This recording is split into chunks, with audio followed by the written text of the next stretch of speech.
All right, I think we're about ready to get started here. We got class 1 here. We're good? All right, let's get day 2 underway, everybody.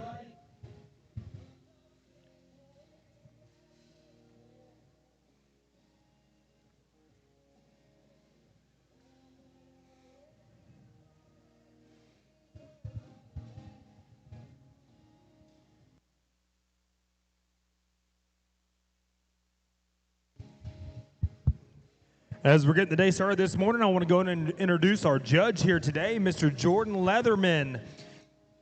Jordan, along with his wife, Katie, and their 4 kids, own and operate Final Drive Genetics, a 50-head show pig show herd focusing on crossbreds and Yorkshire genetics.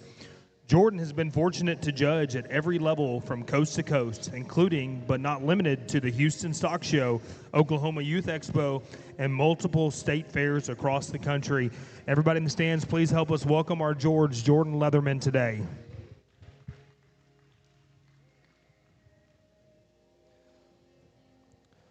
Also, this show would not be made possible without all these sponsors we have. You see them kind of around the ring here today, but I'm going to go announce a few and continue to do so throughout the day. But I wanted to go and announce our title sponsors for the day, Farrell Brand, Adams Fab, River City Oral Surgery. Thank you to those title sponsors here today that help make the Sin City Showdown possible.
Well, good morning. It's certainly an honor and a pleasure to be here, and certainly thankful for Matt and the crew for inviting me down. From hearing what they said yesterday and whatnot, obviously an incredible event. And I'm talking to Matt this summer. I know he's excited about putting this thing on, and had an opportunity to come down and judge. I said, yeah, absolutely. And I think this thing's just going to continue to get bigger and grow and be exceptionally good. So I'm certainly excited to be here and jump in the ring and work through these hogs today. Obviously, anytime you get a chance to come to the state of Texas, you're going to do so because you know you're going to see high quality animals, good stock and good stockmen. And so we're jumping in here and get our bearings together and just kind of let things kind of sort out and settle in here in the Berkshire division. And hey, man, jackpot shows are always tricky, right? You get some guys and you want the quick, punchy one that's ready to go today. Get some guys in, hey, we're going to read maturity and one's down the road. And, man, I try to do my best to maybe blend those two things together and get the ones that are right that still got some go to them, but they still have enough today. And that comes the challenges class to class, obviously, where everything's at and weight and size. And so, I'm going to do my best to sit in and set my priorities today, what I like, build, type, and kind. And I think a good way to start, the young lady there in the pink.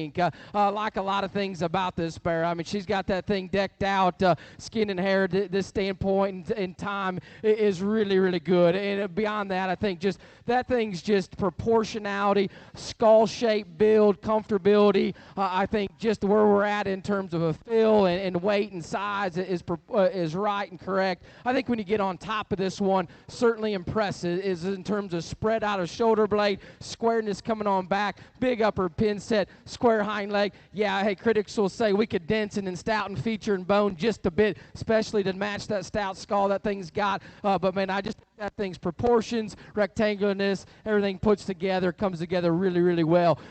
Really obviously unique, exotic one. Anybody standing ringside can see that thing's got an incredible presence, especially on the front 1/3 of that thing's skeleton. That thing proportions good from the side. I think edge shape's good, squareness upper pin set's good when you get up on top of that one. Obviously giving up just a bit in terms of upper spread and just internal punch right there. I'd open this thing's chest just a bit if you could come right at us. I love where he's at though in terms of maturity from his size. We could stouten his arm just a bit as we go, but man, where that thing's at, build and presence, we're so far. Always keep in mind here early in the season, it's a long way to February and March. I think where that thing is good, he's real good. Be fun to feed on that one as you go on down the road because there's lots of value laid in there. I think the hog coming out in 3 is good as any when you get right on top of him. I think spread out of the top side of his blades really good, just natural curvature and shape and muscularity. Big upper pin set, square hind leg. We pull off to the side, maybe doesn't proportion quite as well as those two up ahead of it. Like to maybe just recorrect and change the way that thing comes out of the top side of his blade where his neck attachment is from there. Comfortability is good from that standpoint. Pull them together just a bit from a length standpoint to proportion them just a shot. Change that just a little bit, being critical on a really good one. That's just a naturally good square built type of hog that's got lots of value. No doubt the punchy one coming out next. A little quicker from what I prefer and like, especially at this stage in terms of muscularity and stoutness. You got to appreciate how dense and stout, fuzzy this thing is. That thing's rolled up in terms of back and muscularity. Like to lengthen that thing just a bit off of either side. And as you go and grow that one out, let that thing kind of grow and get some frame and scale to it. There's lots of quality and value laid into that gilt. That's going to be a good project for that young lady for sure. We get in down the line here. We get us into some that are just a little too immature at this standpoint. I thought all the hogs in this class got value and good. We get in one right there that's got just probably a shot more in terms of muscularity and punch than the ones right behind it. Gets a little straighter off either end. I think even rounding out the class, we got a pair of them. I really, really like their build and their presence from the side. I just thought they gave up too much in terms of bone and feature, too much in terms of overall just width and muscularity at this stage. But man, immature, good built ones that got lots and lots of future to them, no doubt. Very, very good class. Good start today. Congrats to those kids. That concludes class number 1, our top 5 individuals from our first class of Berkshire Market Hogs. In 5th place, we had Blue McLean. 4th place went to Lily McKillop.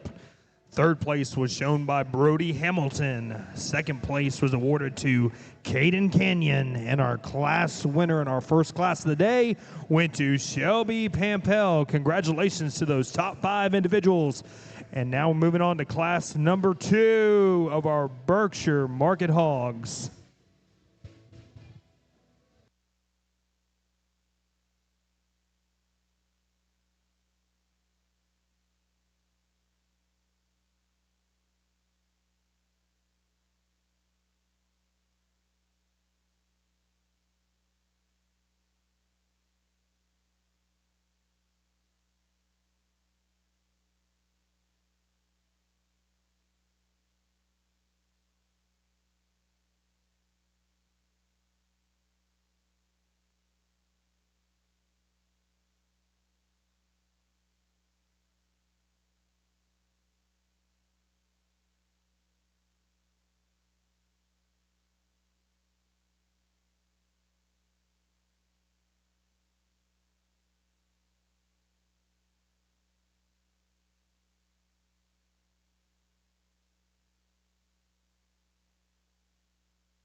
Are you Casey Hawkins, by the way, coming out?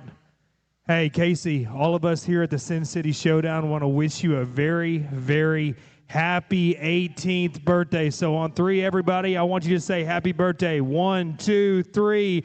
Happy birthday. Congratulations, young lady.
While we're judging class number 2, I want to go and announce some more sponsors that help make this show possible. Our premium sponsors today are Double L Feeds, Lintner Feeds, Maxcom Securities Incorporated, Texas Pork Producers, and TTF Nutrition. Thank you to all these premium sponsors for helping give back to these kids and helping make this show so great.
Really good class here. Top end 2, 3, 4, 5 are really good. And when this gilt come out, she hit me really hard. She's extremely striking when we get off to the side of her. I absolutely love her skull shape and just her look up front. She comes with a bold, aggressive turn on the top side of her body cavity. Again, I think height to length ratio, everything proportions well. Length to hips, good enough. Getting behind her, that's a big square upper pin set. And that view going away is exceptionally good. I think she's bolder in terms of her forerib and body cavity and shape to her. And I think when we get off to the side, everything fits and comes together extremely well. I just think her just overall freshness, type and kind, proportionality, squareness up on the top side of her skeleton and at the surface, very good. Young man there on the far side, that's an athletic, good skeleton type of hog that can get out, reach, flex, and go. I'd like to maybe rock that one's blade back in it ever so slightly, allow that thing to proportion just a shot better when we get off to the side. I think maturity pattern reads really good, for this particular breed, especially bone and features good. Maybe not as much in terms of forerib and body shape at this standpoint, and that's okay. These things are little, and that may not all be there quite yet, and so you weigh those balances from that standpoint. But, man, that's a bear that's got a bright future. And just in terms of his athleticism, his comfortability, his type and kind, just didn't have quite as much punch today as the one that goes right up ahead of it. But, man, I like a lot of things about that one to land in 2. One that goes in 3, if we could just change the front end assembly in terms of front foot placement, just head and neck from that standpoint, may get a little traditional Berkey there in terms of throat latch. From their back, I like a lot of things about this gilt. Square up high on the top side of her blade, getting behind her. That's an exceptionally good hip and hind leg. Her length of hip and ability to reach and flex, push and pull is exceptionally good. Another one could rock her blade back ever so slightly. Ultimately, I like to pick her up on her foot and just freshen her up just a bit there on the front side of her skeleton, especially at this kind of young stage as she grows and matures and puts pounds on. We could watch her there just a bit. Another one you pull off. I like her skull, like her stoutness of feature and just her squareness from that standpoint. I thought this one probably plain just a little bit, a little more traditional Berkshire look in terms of the up front, in terms of the way she looks, assembly from the side. Get on top of her. She disappointed us the most of the top trio. 4 there in terms of width and spread, but man, pull off to the side. I like her density, I like her toughness, I like her stoutness. She brings to the table proportions really well. Just need to sharpen her in her look and ultimately give her a touch more when we get right into her. One that's got an exotic look up front and takes an awesome reach and just step when we get on the top side of that one in terms of look off to the side. I've got to change this one off the rear 1/3. That thing gets a little steeper out of its rump, a little shorter out of its hip, and just doesn't reach, plant, and go. Thing's got plenty width coming and going. If we can kind of pull all that together, allow that thing to plant and push just a bit better as we tone that one down and can lengthen that hip just a bit, there's some good and value to that. Get into some down here down the line to just need to fix and tweak some things in terms of the way things blend and come together. Another exceptionally good class, good top end there. Congrats to those kids.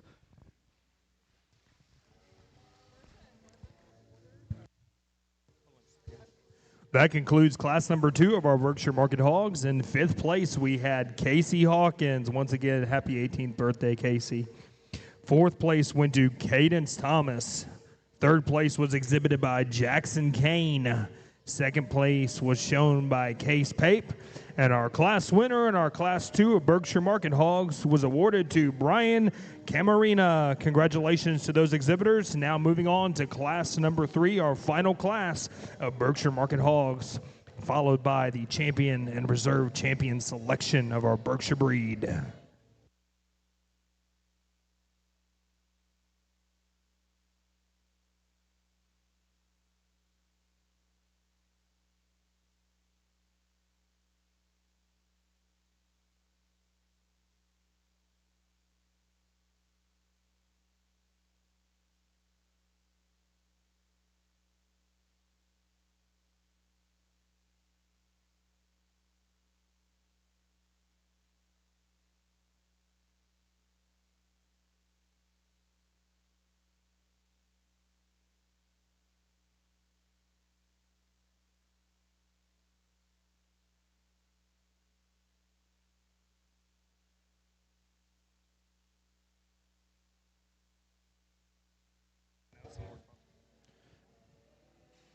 Once again, throughout the day, we want to go and announce some of our sponsors for the show today. Our t-shirt sponsors are D&D Trailers, F2 Genetics, Keep 'em Up, Natural Bridge Caverns, Notch 7, Purple Circle, RK Development, Sane Hedwig Feeds, StockLink, the American Hail Company and Collision Center, and Trigenetics. Thank you to our t-shirt sponsors here today that help make this show possible. Also, if y'all are getting hungry and stuff, there's those food trucks like there were yesterday outside. We have a lemonade and tea stand inside. Plus, we have all these really cool vendors that have some really cool stuff here today. Please make your way over there if you guys got time. They got some really cool and neat things over there. So just a reminder, we do have food outside, drinks, everything else, and happy to help you guys out in any way we can. What a cool show this is.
Interesting pair here on the top end that vary and differ, slightly. We've got one that's probably a little more, market oriented, and one that's probably a little more breeding guild oriented. And there's some trade-offs here on what you like to do. I gravitate towards one for some reasons, one for some others. But the one I think that we need to start with that just has more in terms of punch, more just in terms of density, stoutness, feature. I think proportionality is really good in terms of height to length ratio, skull shape, and look up high is really good. Get on top of that one. You like the shape and muscularity, big square pin set and square hind leg. That one, I'd like to lengthen hip and travel just a bit more as we get in behind that one with a shot more authority, or we get into the one that comes out in second. That one's got an awesome silhouette and build off to the side. Oops, I'm sorry. We got an awesome silhouette, build off to the side. It certainly gives up some in terms of just punch, in terms of muscularity, in terms of width and spread, and just bone feature. And then that one, when you give up some, man, I like to see that one travel with more authority. We get in behind that one. That one too stabs just a bit and goes just a little bit east and west. And so if she just went with more fluidity, when we get in behind her, we could probably start to justify beating the one that gives us extras from there. So when you like to change each in just an area, it's the same area, you take one with just a shot more. But, man, I like a lot of things about this gilt, especially from a breeding gilt standing. I'm a breeder at heart, and what you could do with her in a breeding pen, I certainly got some value there for sure. Get into the one that we come here in third, and another one that you like proportionality, you like shape and muscularity. This one brings to the table, things busted open end to end. Another one just doesn't travel with as much authority off either end of its skeleton, just gets a little tightened, and then that one flattens the most right there in terms of forerib and upper body shape,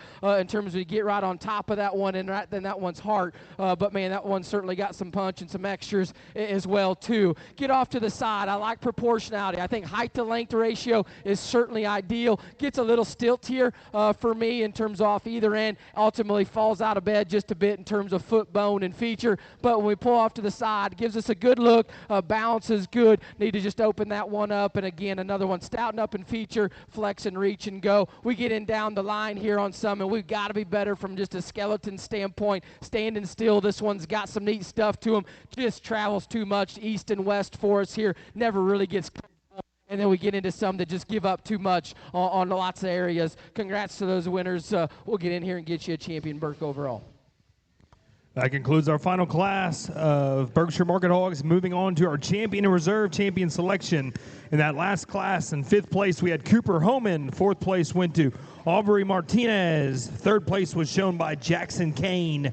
Second place went to Riley Wagner. And our class winner in that final class of Berks was Emily Clutter. Let's go ahead and pick you out a champion and reserve champion Berkshire Market Hog.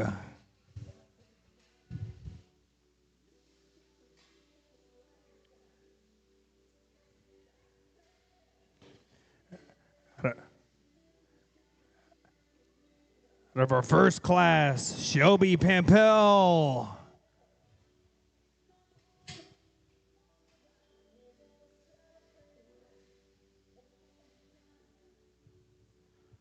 Our second class was shown by Brian Camarina.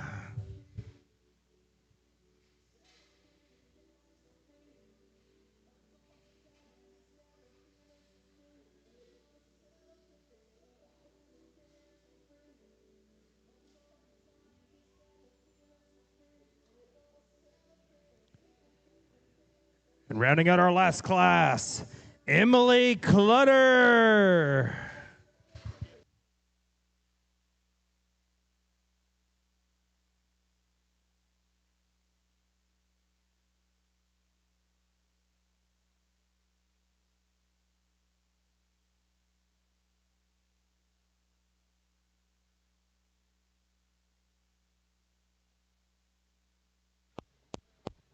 Well, really good set of these Berkshires in here, and excited to get the day started. Like guys, the fun things about jackpots, some guys got along yesterday that may not get along as good today, or people that didn't get along yesterday get along better today, and vice versa, and maybe everything sorts out the same. That rarely happens, but you get two different guys' opinions on two different days. Pigs come back, look a little different, maybe didn't fill up today or whatever, or you have all those things. So regardless of whatever you did on either day, it is a a long, long way to February and March.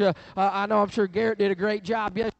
Respect him and his abilities, and I'm going to try to do the best I can today. And so, if you're mad at him yesterday, maybe you like me today. If you liked him yesterday, maybe you're mad at me today. At the end of the day, it's all good. We're just out here going to pick these things the way we like them, the way they come to us, and we're going to rock and roll on. I think got a good trio out here. There's one I really like, and I think as this one progresses, and maybe we can get it just a little bit more whip broke, it gets closer because this one doesn't just come with the skill level from and this isn't a knock on the individual, just from a presentation standpoint to just get an absolute great read on it. But past that, I think that's the only reason it makes it evidently close. But I think as this one goes and gets time on practice with just getting that showmanship together with it as you go on down the road, I think an exceptionally good animal, exceptionally good just in terms of that thing's skin and hair texture is lights out, skull shape and look. That thing is square, it's dense, everything puts together really, really well. I like this young man on the far side. Burt Gill should be champion. Congratulations.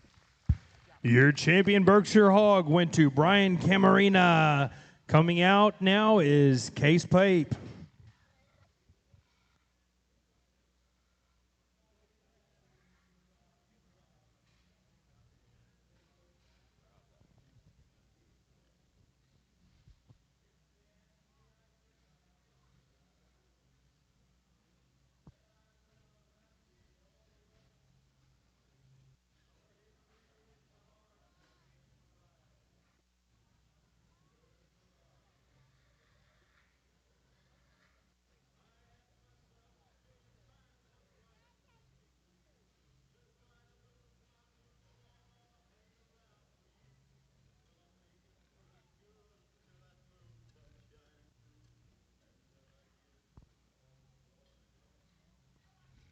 We get out here for reserve, and it gets close between a pair of them, and I think there's some trade-offs for sure, and you could argue either way. There's one I really, really like just a lot of things about. I think flawless in terms of skeleton. I love skull shape, and if this one's just feature can grow with it in terms to match the density of skull this thing has, I think build and comfortability. That thing's got a shot more chest than the other one, just a shot more punch up high today than the other one. Just flawless and skeleton. Love this thing. Skull, just look, build, and athleticism. Young lady straight away is going to be reserved. Congratulations to her. Congratulations to Shelby Pampel with your reserve champion Berkshire Market Hog. Moving on to our first class of Duroc Market Hogs. Please give these exhibitors another round of applause for their hard work this morning.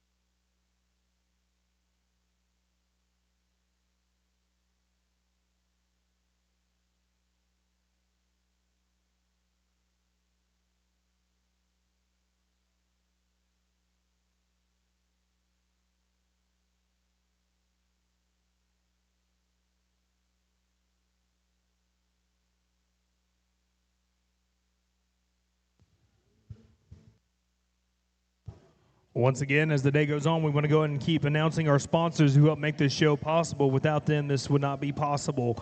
Our ring sponsors today, as you see around the ring, are 4F Livestock, Barrett Aviation, Champion's Choice, Creative Awards, Cud Farms, Diamond W Services, Havoc Controls, Lackey Livestock, Laney Vet Services, LHR Livestock, MLM Services, Pashada Livestock, and the Sift.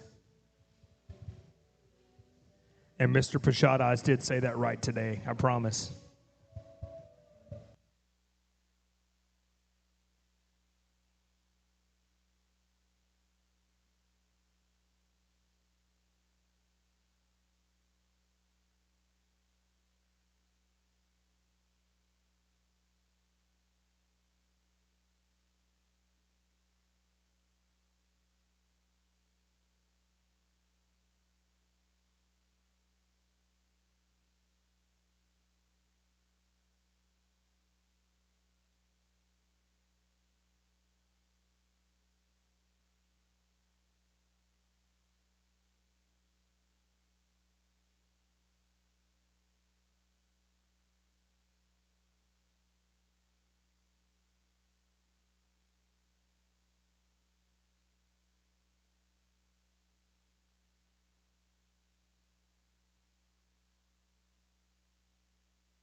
As we're judging class number 4 here today, just a reminder, today's going to be a little bit different than yesterday in the sense of today is a huge cash payout day, plus buckles, plus banners, and then class winners will get a cap as well. Is that correct, Matt? And then the second place will get...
Down to our top 4 in class number 4. Just a reminder, we talked about this is a huge payout day today.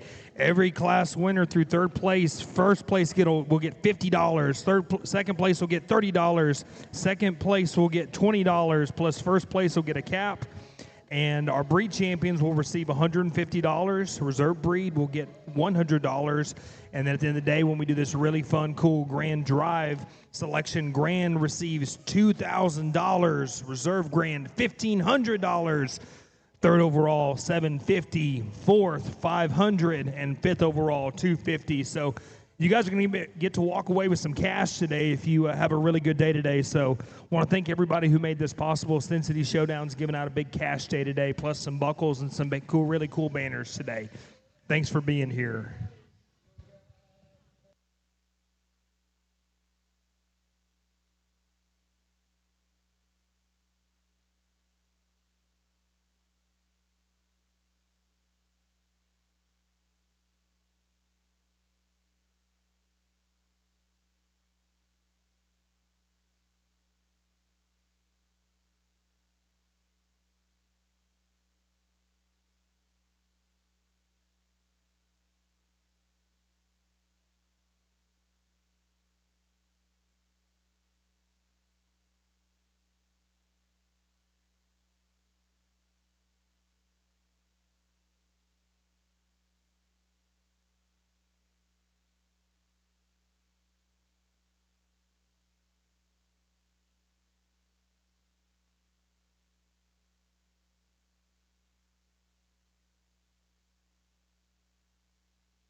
just an absolutely hammer of a class. And if you weren't awake in the Berg, so I'm talking for myself specifically, these reds in the first 4 or 5 come out, and I kind of thought, holy crap, we're going to have to really get our mind right here. And we go, I was really hesitant to start placing 7, 8, 9 from there and make sure, hey, we're really right on and good, because I'm serious, guys. We're 6, 7, 8 deep of high-end quality ones, and these red ones, obviously, their maturity sits just a little different than some other breeds, in the value and future of hogs that are down in here. I'd hate to know where these things could end up at by springtime, because there's so much good. And so I'm just trying to break them down for what they are today. The one that hit me the hardest right out the gate was the young lady's hog. I mean, that's a mainly masculine skull. I mean, that thing comes when you think Texas and coming out that hold and shoot and that big chest and a big stout noggin. That thing is really neat. And then you pull off to the side. He's got a big arm, and I think where he excels, and he still needs time to just blend out of his loin right there, but so does the hog in second. I think this one reaches, pushes, and pulls with more authority than our hog in 2. And this hog's got more just bone and feature and density than the hogs that go in 2, 3, and he's got as much in terms of on the top side right there out of his blade. Might be not as aggressive out of his upper shape right out of the back side of his blade as our hog that goes in 2, but I think just his toe size and his bone and his feature, and he's got angulation up front. If his front foot holds long term, I think everything sits right there today. That's his long term. Where is he at? I got to judge him today and not what they're going to do long term too. And like I said, we're going to try to blend and mix that. That thing's a stouty that's got a lot of neat stuff to him that I think still right in his maturity pattern where his muscle lays today, and there's room to grow and roll. This one right here, like I talked, if I could lengthen that one's hip out, and as they fatten that one and blend that one just a bit there, I think will be good. That one probably just didn't take as aggressive a step, especially as the drive rolled on. Maybe not as dense in terms of rear leg and front foot and arm, but that front 2/3, that thing is scary good. That thing has an incredible presence and look on the top side of his body cavity. Big, bold chest. That look right there, that thing's edged up high. Proportionality is exceptionally good. Modern day 2025, 26 show pig in terms of the way that thing blends and ties on the top side of his blade with exotic look. Just breaking those 2 down. I'd like to think that thing take just a shot more step and reach. Blend that thing right there out of his hip and ham loin. Same for the one that wins. I just thought the one that wins took a little better step, had a little more feature today from there, but an awesome pair, no doubt. Young lad's got an awesome gilt here for sure. Ran into 2 really neat bears right up ahead of it. I thought where she got beat was right here. She doesn't have as much right out of the backside of her blade, flattens just a bit right now in terms of her forerib and body shape right there in her heart, but man, that's a high caliber, high-end red gilt for sure, because her look, her silhouette, her skeleton and comfortability, everything just fits and matches.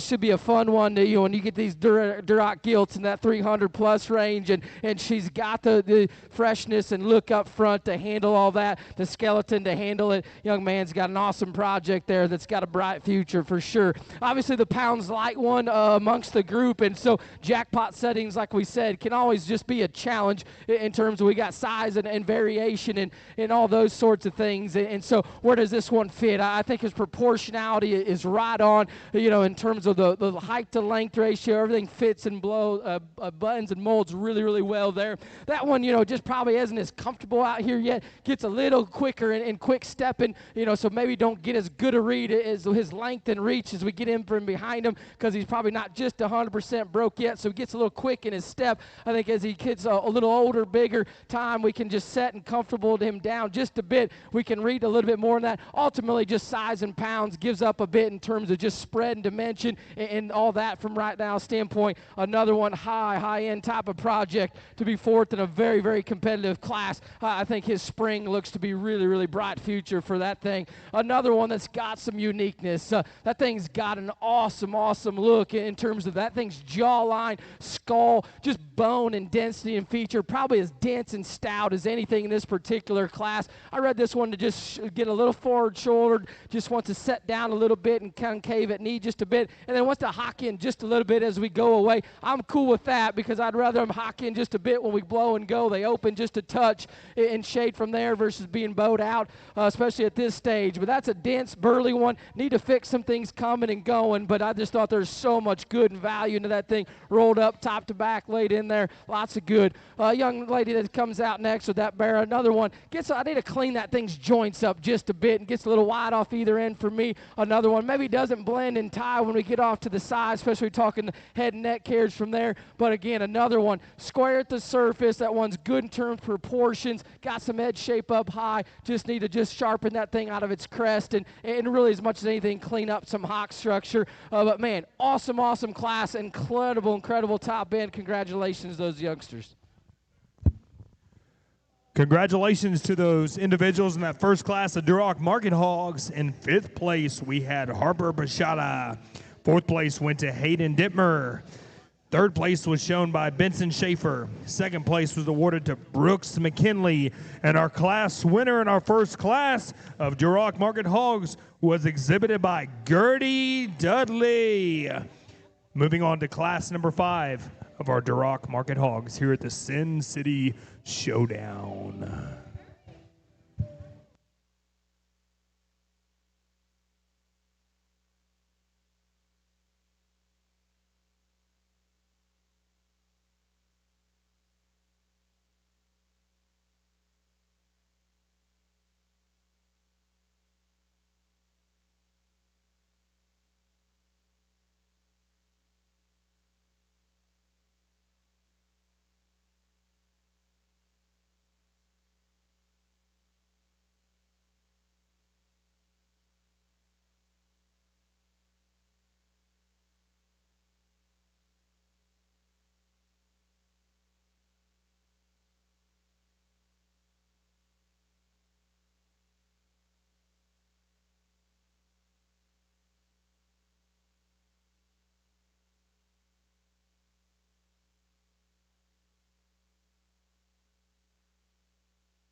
Once again, we want to announce our sponsors who helped make this show possible. Our classic sponsors today are 4R Stitching Company, Bluebonnet Jeep, CNC Show Pigs, McCormick Livestock, Producers Co-op, Sanders Show Pigs, Schweck Genetics, Sharpshooter Genetics, and Trek Outfitters. Thank you to our classic sponsors here who help make this show possible.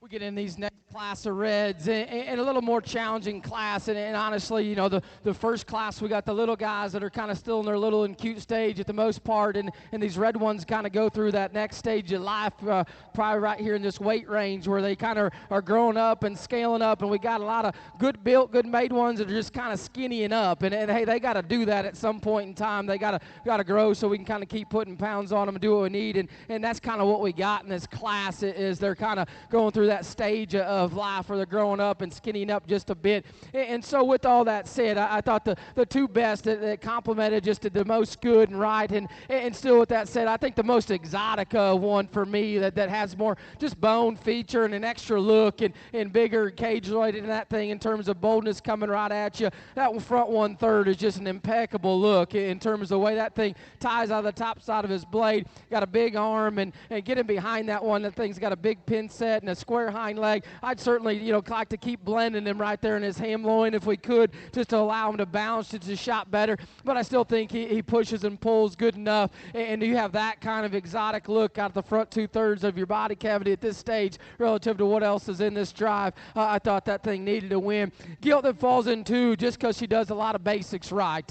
Everything's square, everything fits, hip and hind legs good. You know, she doesn't overwhelm you anywhere in terms of look or extras, but I thought her comfortability, she had enough width and power to kind of match where she needed to be today. Just a really comfortable, square-built type of gilt that does a lot of things right and good, even if she doesn't overwhelm you in any particular area. The young lady that comes in 3 has one that's just kind of not wanting to maybe cooperate as good and wear it out on us, and she just doesn't kind of go out and prolong the drive in terms of the way she travels, but she probably brings the most in terms of extras, a shape and muscle, width and squareness throughout. We just got to get that thing more comfortable, prolong the drive so we can get a kind of little better look from that standpoint. We get into 4, 5, and 6, and some similar things can be said of hogs that have good build and look off to the side. I thought this was the densest and most next stout one from that standpoint. We need more width and spread and muscularity amongst all of these. They've got good look, good presence, skeleton's relatively good. We just need more punch throughout. Nice class winner, good class. Congratulations to those exhibitors.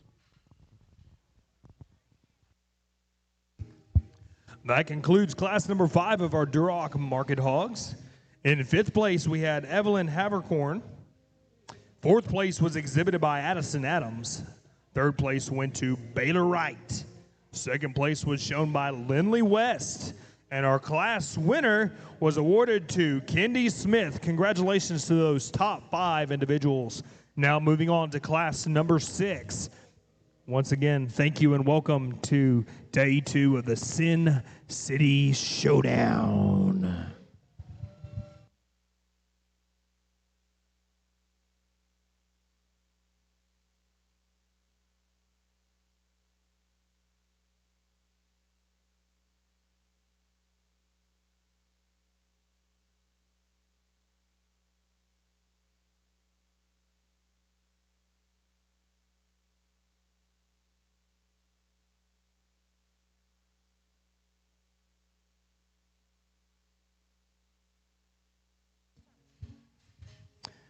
As we're going through the day, I'm going to go in and introduce our judge again here today, Mr. Jordan Leatherman.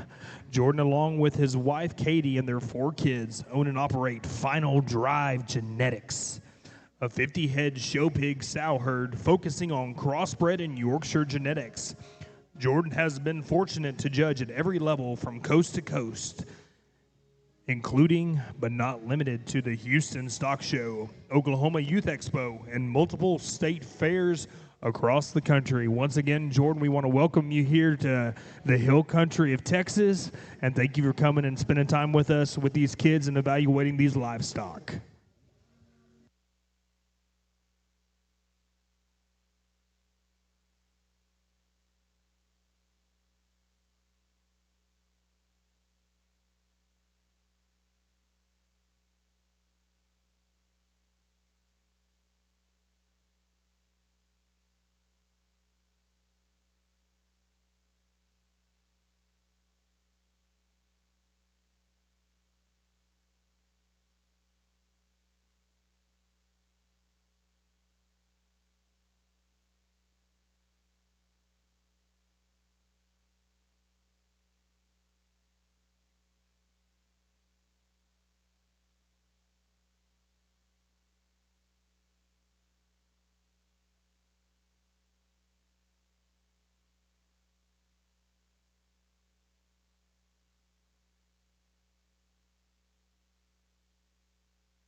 good pair of these bears, and the gilt that goes in threes is a good animal as well. And then again, good in value in each of these, some trade-off in either as well too. I think at the end of the day, the one that's the most comfortable, especially out of rear leg assembly and skeleton, is the young lady we're going to lead off with.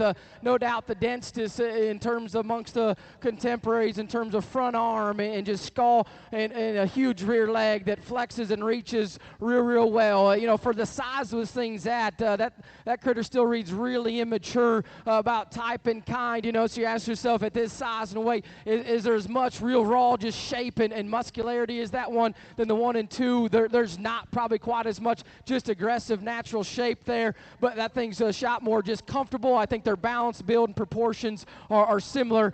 This one's just denser and more comfortable throughout, and I think he reads enough at this size and scale for where we're heading and going. The one that comes with the shot more just aggressive shape, especially right out of the backside of that one's blade in terms of upper edge shape and square upper pin set, is the young lady that comes out next. Really good amongst that, and that one probably even offers just a shot sharper look up front. I think they're really similar in terms of their body cavity and type and length and look and build and proportionality. This one, especially as we go on, just doesn't get comfortable enough out of his rear leg assembly, just gets a little too stilty, not as much cushion, flex, and reach as we get in there behind the rear hock set. I like a lot of things about that bear, and if he can just bend and flex and push and go a little more comfortable out of his rear end, you certainly could challenge him to go ahead and win this particular class.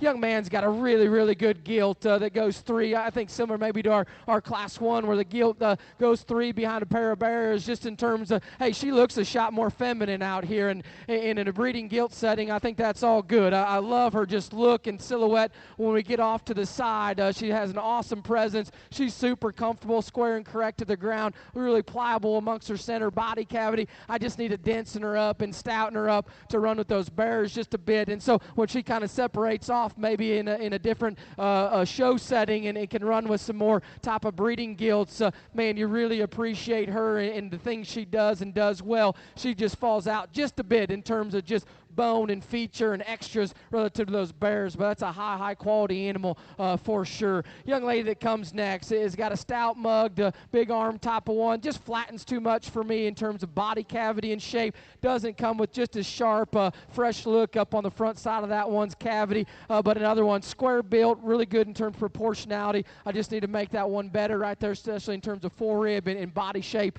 composition. Come with a stouty that just gets a little quick and type and kind, doesn't blend quite as good. Come with a bigger scaled one that flattens just a bit, need to broaden and open up and just balance a little bit better off to the side. Nice class, good set of class winners. Congratulations to those kids.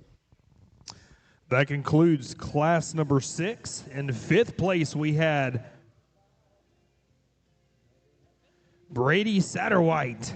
4th place went to Casey Hawkins. 3rd place was exhibited by Bennett Canese. 2nd place was awarded to Gertie Dudley, and our class winner in our final class of Durocs was Landry McQueen. Congratulations to them. Moving on to the champion and reserve champion selection of our Duroc breed.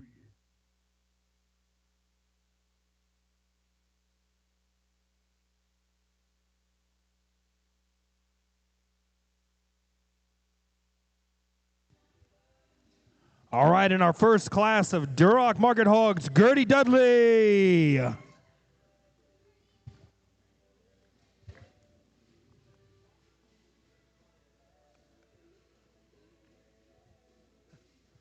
Our class champion in class number 5, Kendi Smith.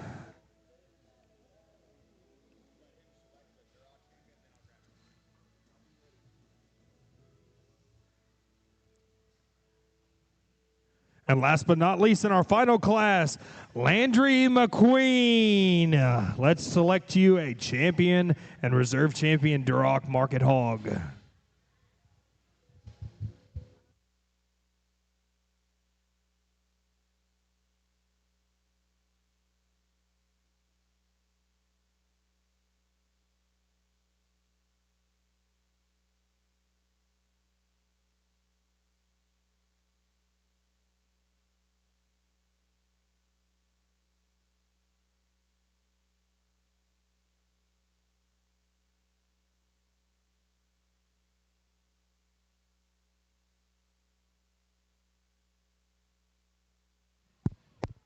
We get in here, our champion Duroc Drive, and really happy with all three class winners. Had a couple really stout, deep classes and a shallower one. They still came with a really high-end, high-quality one. And still yet, we bring these out here, and a couple kind of, look similar. One looks a little different, and we could maybe tweak and change. We talked them all just in class from that standpoint. And yet, from a positive standpoint, there's so much quality and good. And the fun thing at this stage of the game is where these things are all at and where they may need tweak or change this or that. We can do that as they prolong and progress in the way we manage feed buckets and this and that. I keep coming back to one I liked a good bit just in terms of skull and feature and just this thing's ability to get out, reach, and cover surface with a big arm, a big hind leg that can go. I like this thing a good deal. Young lady out of Class 1 will be our champion. Congratulations to her.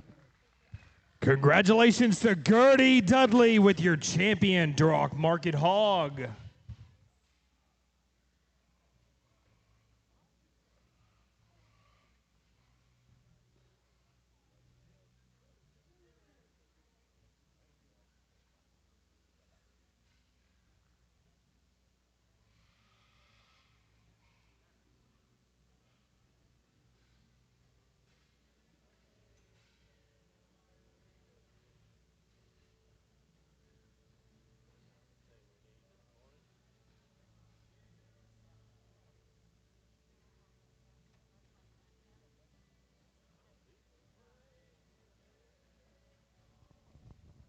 We get in here for reserve, and you could certainly talk yourself and go a couple different directions. We got, one that probably looks a little bit like our champion in terms of boldness and bone and feature and type and kind, and you ask yourself, is there enough just true hog and muscle and width and power? We've got an exotic looking one. We said we tweak, out of hip and hind leg, then we drop that one in second in class that maybe combines in terms of just an incredible exotic look up front, big bold chest, awesome shape and muscularity, square hip, square hind leg. And I think where that one fits from maturity level and everything kind of keeps coming and blending and going, especially out of that rear 1/3, lots of bright future. I like that one, second best out of an awesome class. Young man there will be reserve champion. Congratulations.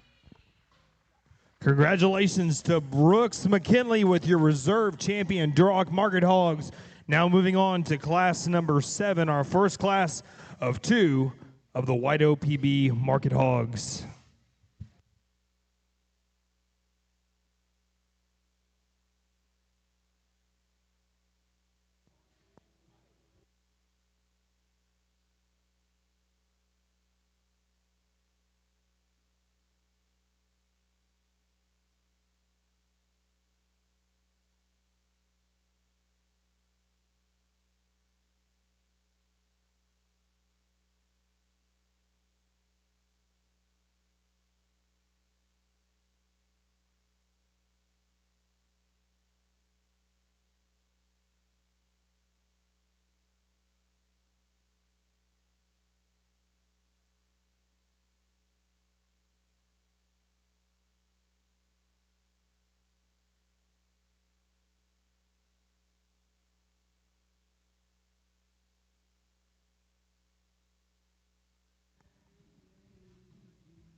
Testing.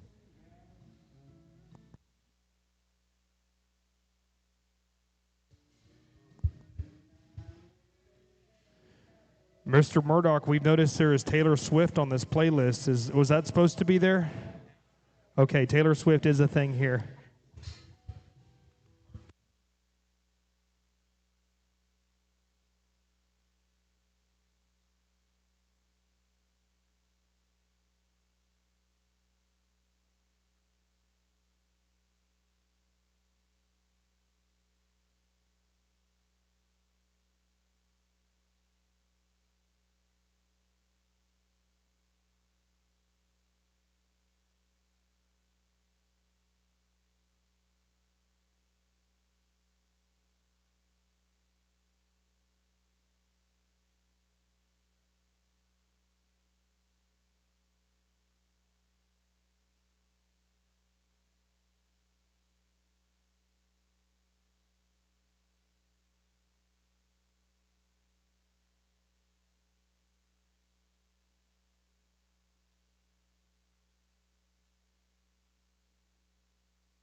All right, this next tune is for all you Swifties out there.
There we go.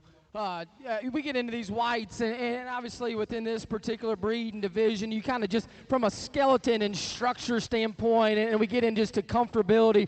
I thought the young lady's hog that came out, I thought build and proportionality is good. I think length of body and just bone and density, and then just this thing's ability to just cover surface and come square, go square. I think, as she goes, and that thing's truly got length of front and extension up front. I think maturity pattern fits right. That's an exceptionally big square pin set, awesome square hind leg, and just cover surface I think could keep rolling and going. The dense stouty kind of still boorish prospect coming out next. Maybe just a little quicker in an area or two than I prefer. Probably height to shoulders, not quite as good. I think length and reach and steps, not quite as good. We round just a bit in terms of muscularity, but man, you certainly got to appreciate just the bone, the density, the stoutness that one brings to the table. I think if we bring this thing shoulder blade back into it, we allow it to elevate and balance just a touch better. And then we get on the other end of the scale spectrum, another female that in terms of height to shoulder and just look up front, maturity pattern, you absolutely love. In terms of ideal look and build and presence off to the side, this one has it. Just gives up too much in terms of coming right at us. Get on top of that one, not enough spread, just need more bone and feature, but an impeccable kind of bulletproof hip and hind leg. We like a lot of things about that one. I like this thing coming out the gate and thought this could be an original class winner as we go. And hey, I'm just, I got some young kids at home, and I know we did showmanship yesterday. I would really lay off the brush. You can see the red mark you put on that thing on its back, because that thing just, as the class goes on, just never gets comfortable. Maybe you tap that brush on the side, but the more you punch down on that back. That thing just never wants to collect and gather and get a really good read and look when we get off to the side. Ultimately, the view coming right at us. I got to square that thing's knee and chest up. I do like bone. I like feature. I like maturity pattern on that. And maybe as we can teamwork together down the road before we get to the big shows and get that thing going at the pace and speed and proper presentation we need, that thing's got lots of value. We just need to allow that thing to gather and collect itself and get a good read on where we're at in terms of ability to reach out and go. Proportionality is good here. Got a stout and skull, bone, and feature, and class up a bit. And then we get down the line. We just got to change some things skeletally or widen and stouten up in an area or two. Good class winner, good class. Congratulations to those kids.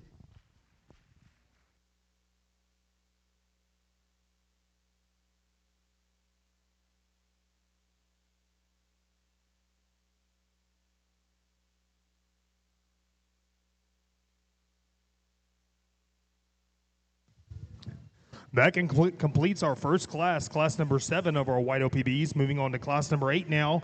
In 5th place, we had Inslee Land. 4th place was awarded to Baylor Wright. 3rd place was shown by Tatum Fuller. 2nd place was exhibited by Kendi Smith. And our class winner in our first class of white OPBs at the SynCity Showdown was awarded to Riley Wagner. Congratulations to those top 5 individuals.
good pair of these things that obviously differ, and you know, ringside you probably got one, hey, that's the pretty good built one, and you got to say, does he got enough stuff? And you got the other one, you know, that's the power hog, that are we loose enough and comfortable enough and right in our maturity enough at this stage. And honestly, the one that we start the class with, that one's deceptive. You get off to the side and you think, man, that's an awesome built, good made one that's as loose and handles the drive extremely well, and hey, he's probably not going to have enough when we get on top of him. And that one's really, really good in terms of where he's at, in terms of spread, width, and dimension on the top side of his skeleton relative to his maturity pattern. Good square hip and hind leg. I just prefer his build. His height to shoulder, his build off to the side. I think his maturity pattern's right. Does he give up just a skosh in terms of bone? Yeah, absolutely he does. I'm good with that because everything fits, blends, and goes, and he can prolong a drive. He gets out of the front side of his shoulder better. He flexes and reaches and goes the shot better.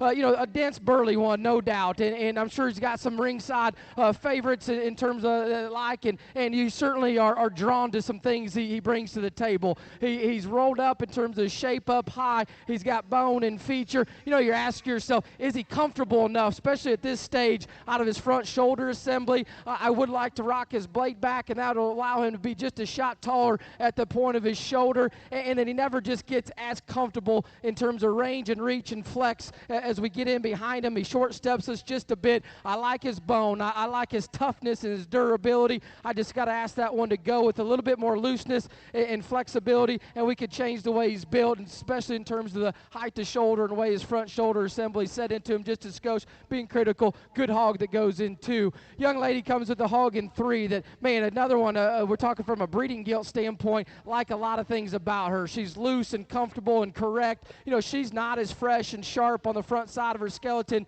as those 2 male hogs, but in terms of one that's got value in a breeding gilt type setting, it may sound repetitive. We did this with a couple red hogs as well too. I like so much about her. Her hip and hind leg is bulletproof good. Her skull shape's good. Her toe spread and squareness is good. I just need more spread out of her blade, more punch in terms of internally, and just freshen her and sharpen her up in terms of this ring setting. But like a lot of things about her, the hog that comes out next is the widest one in this particular drive and setting. Much like our hog in 2, he's got as much spread and mass as anything. He just doesn't handle it quite as good in terms of his comfortability. Gets quicker and rounder out of his muscle composition and type and kind for what I probably prefer, and just need to lengthen and stretch him off either end and bring him back together just a bit, but one that's certainly you got to appreciate in terms of the punch and extras he brings to the table. You know, I probably prefer the look and build of the gilt that comes out next in this particular setting. I just thought she needed to go there. She just gave up too much in terms of just chest coming at us,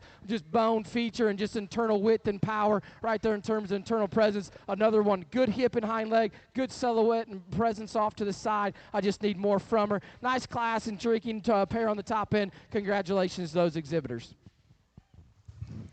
Congratulations to our top 5 individuals in class number 8 of our White OPBs. 5th place went to Hayden Pompa.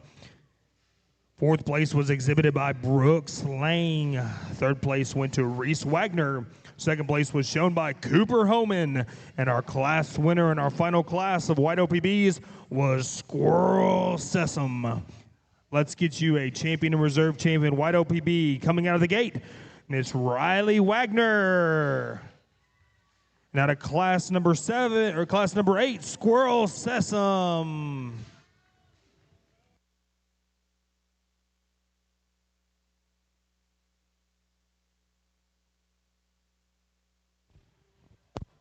We drop in here for our champion White OPB, and a good pair of them. There's one I absolutely loved in class, just in terms, this thing is just naturally good. I mean, there's not a loose joint in this, there's not a tight joint in this thing's body, just loose and hingy, dense and durable and stout, and it can prolong. I think maturity patterns off the charts. This thing could be scary good when it's all said and done, because there's so much good and value. Young lady out of the first class, she's going to be our champion. Congratulations. Congratulations to Miss Riley Wagner. Kendi Smith, come on out.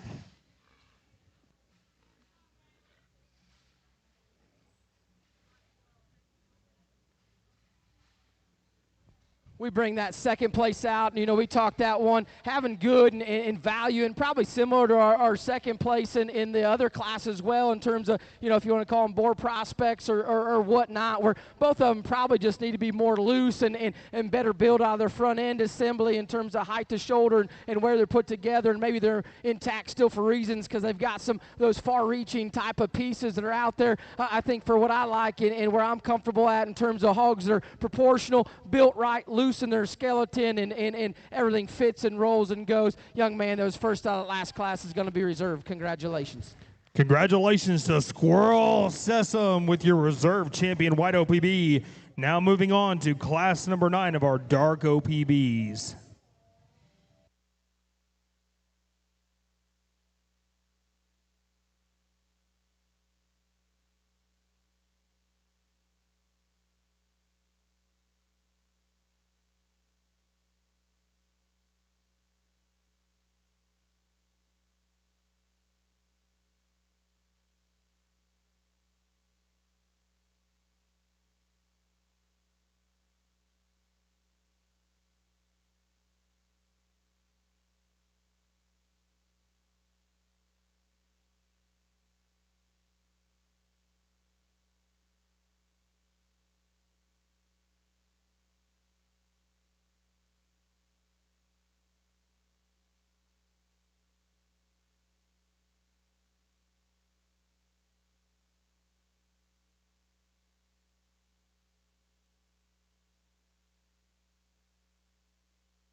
Once again, we want to thank some of our sponsors throughout the day for helping make this show possible, and these cool awards and banners, and helping make everything run smoothly for these kiddos. Going home with some really cool merch, money today. It's going to be great. Our title sponsors for the day are Farrell Brand, Adams Fab, River City Oral, and Maxillofacial. How do you say that, Taylor? Maxillofacial surgery. Thank you so much.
with a really, really good pair of these on the top end. And I think, hopefully you can see they mold and pattern extremely, extremely similar. I think the difference at this stage is one's just a little bigger armed, one's just a little bigger rear leg, and then you add that, one covers the surface just a shot more comfortably and fluidly in terms of just reach, flex, and go throughout. I think both are equally as good when you get on top of them in terms of spread, width, and dimension up high, squareness up high, squareness out of their hip and out of their hind leg. This thing is just lights out. You've done a phenomenal job just in terms of skin and hair texture and the way everything fits and blends and molds together. I think that thing probably just sits a little, smoother in terms of top line, in terms of the way that cover laid on it right now today, in terms of everything fits and ties together. Maybe doesn't extend out of the head and neck quite as good the way it ties on the top side of the blade as the one that goes into. I think shoulder angulation is just slightly better than their hog that goes into. Very close pair, very high-end caliber pair of pigs right there. Young man's gilt that comes out next. Like I said, very similar in terms of pattern. Height to shoulder, length to sides, really good. I don't think this one kind of covers quite as good in terms of fat covering condition today, in terms of smoothness, in terms of down top line and center body. I'm cool with that, especially long term. When it's that close of a pairing, that thing's really raw in terms of shape and muscle. Got an awesome exotic look up high. Probably gave up just a little bit in terms of foot size and true forearm and rear leg density. The angles are good. We get him behind. Maybe just doesn't go quite as comfortable in fluid. Gets a little bit stiltier in terms of front shoulder angulation relative to our class winner. Awesome pair of those to go 1 and 2. Like a lot of things about the young lady's gilt that comes out next. Awesome hip and hind leg that covers arena surface really, really well. Not as good in terms of height to shoulder as the two go up ahead of it. We've probably got that one plenty full in terms of where we're at size-wise. I don't think this thing lines out quite as good. It makes it maybe look a little smaller and dumpier in terms of extra body cavity we have laid in it today, especially relative to those two that go up ahead of it. In terms of a gilt setting long-term, like the skeleton laid in that one, hip and hind legs good. Just need to elevate that one in terms of shoulder and then just maybe allow that thing to be a little bit more perpendicular in terms of its lines in this particular setting at this size in this kind of show, but very good gilt to land 3 nonetheless. This was one of the first ones out, and I thought, man, okay, we've got a class winner here off the bat. Just in terms of just skull and bone and feature, athleticism and comfortability is really, really good. I'd love to have this one on feed and where you're at from a maturity pattern standpoint. Ultimately, for me, when we have a class this deep and this good amongst the top 4, this was the most lacking in terms of width and spread up high, the flattest in terms of forerib and body cavity. We could rock this one's blade back just ever so slightly to allow that thing's length of body to just be a shot more proportional and ideal. But man, I love this thing's skeleton. I love this thing's comfortability. Where this thing could be long term could be scary good because it's got so much value and good. But in this setting today, just gave up too much. I like hogs immature at this standpoint, just a little too immature relative to hogs that were just equally as good in some other areas in terms of width and spread up high and muscularity today. Lots of value laid in that one. Be fun to have that one on feed long term. And we get in another one, man, I like so much about this one in terms of just this thing's rectangular in its build. Height to length ratio is ideal. Square up high, down low. Hey, why are we 5?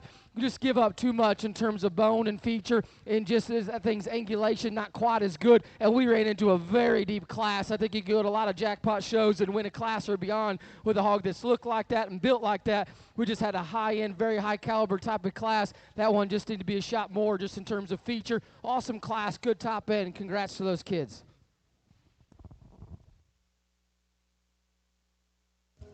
Well, that concludes our first class of Dark OPBs here today. In 5th place, we had Jake Duke. 4th place went to Bronx Cud. 3rd place was shown by Clara Wiest.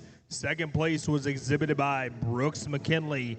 And our class winner of the day for our first class of Dark OPBs was awarded to Landry McQueen. Congratulations to all those exhibitors.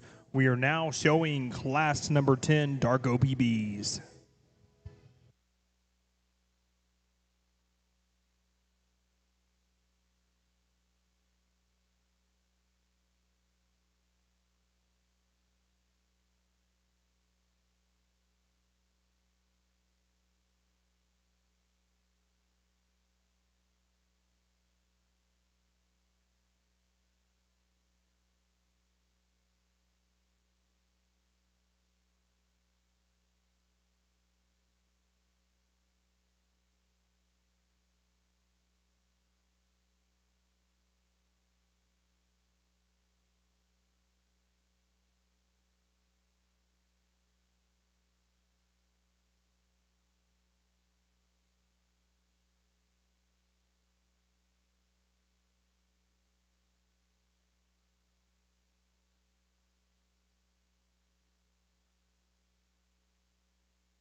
Want to give a shout out to our premium sponsors here today that made this show possible. Double L Feeds, Lintner Feeds, Maxcom Security Incorporated, Texas Pork Producers, and TTF Nutrition. Thanks for all you did to help make money and raise money for this show here at the SynCity Showdown. Ring B.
Well, we got a nice class of these things, and I think certainly some trade-off amongst our top trio, and could count some things some different ways. And I thought the one that brought the most good to the table in this particular setting, young ladies, Gilt here in the center of the ring. I mean, that thing's sturdy built and dense and tough in terms of feature and just pliable in terms of forerib and body cavity, rolled up in terms of muscularity and shape. You know, right there on the borderline of being just a little quicker in terms of maturity, certainly in terms of our one that goes out in two from there. And so maybe gets just a little shorter, round around her hip. I still thought in this particular setting took a good enough just step and go relative to having some more extra punch up high, but ultimately that one in terms of just boldness and freshness and stoutness throughout need to win this particular drive. I absolutely just love the skeleton on the hog that goes out in two. If you're going to put one on feed long term, this one would be fun because when you hit the gas on this one and go,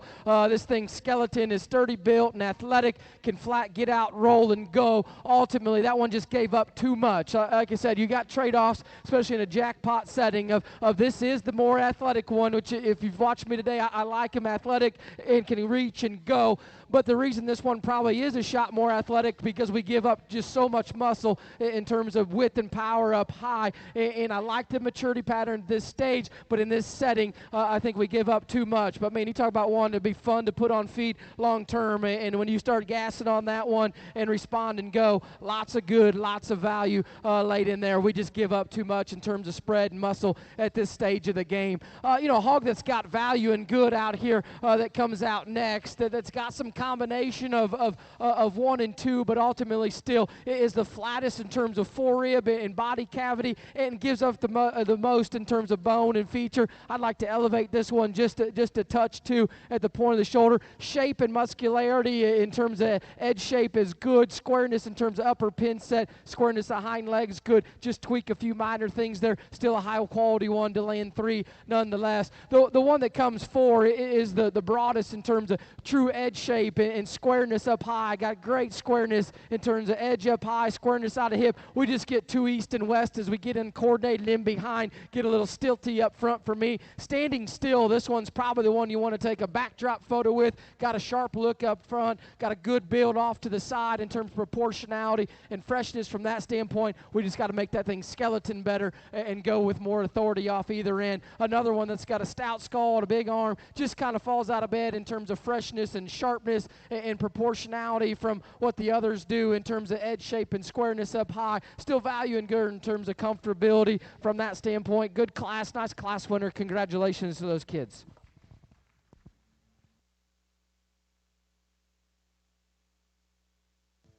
That concludes class number 10 of our Dark OPBs. In 5th place, we had Jackson Kane.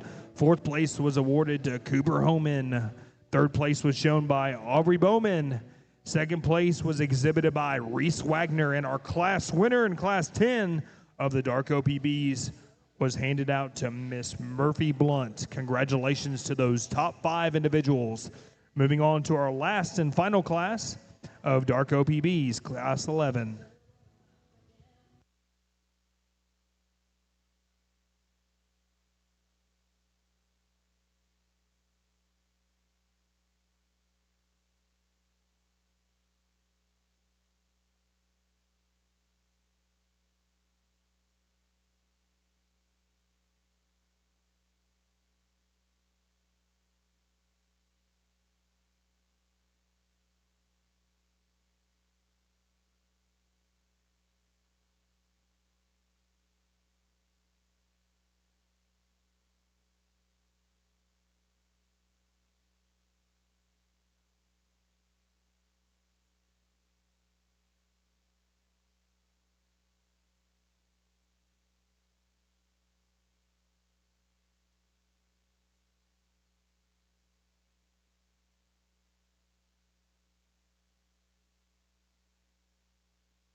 Really nice pair of these things here on the top end. Young lady we start with, I prefer her just in terms of a front end assembly. I think her ability to get out and reach and flex and go up front's really good. Height to shoulder and the way she blends and ties, just a sharper look and sharper in her crest and pull from that standpoint. I think her skeleton at the surface is good. Neither one of them blow you away just in terms of internal just punch and power, but I just think her skeleton, her build, I just think her freshness, shape, and squareness is good. Young man's hog there goes on the far side. Probably maybe has a shot more just in terms of burliness, hair texture, and feature maybe about a wash, but I just didn't think this one's quite as good in terms of front end assembly, sharpness and freshness up there. Gets just a little crestier at his pole and chuffier right there through his head and neck set, but man, one that's got a square hip, square hind leg, another one. I could add some power in terms of over that thing's blade and forerib and body shape. Like the silhouette this thing brings to the table. That's a fresh, youthful type of head carriage, tall shoulder, awesome silhouette when we get off to the side. Disappoints us when we get right in behind it. Gets a little squirrely off its rear too. Doesn't bring the punch and power to offset that. But I think you hammer on that one go and try to spread that one just a bit. We could square some things up and then get into a pair of them. We just got to stouten up and offer some more spread and dimension. A little more look and elevation on this one certainly wouldn't hurt. Nice class, good class winner. Congratulations. That concludes our final class of Dark OPBs. In fifth place, we had Cameron Mauricio. I'll apologize, Cameron. Fourth place went to Brady Statterwhite. Third place was exhibited by Carson Downs. Second place went to Addison Adams.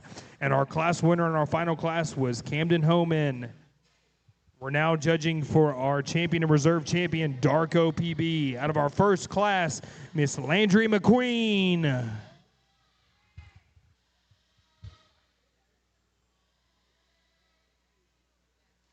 Our second class of Dark OPBs, Miss Murphy Blunt.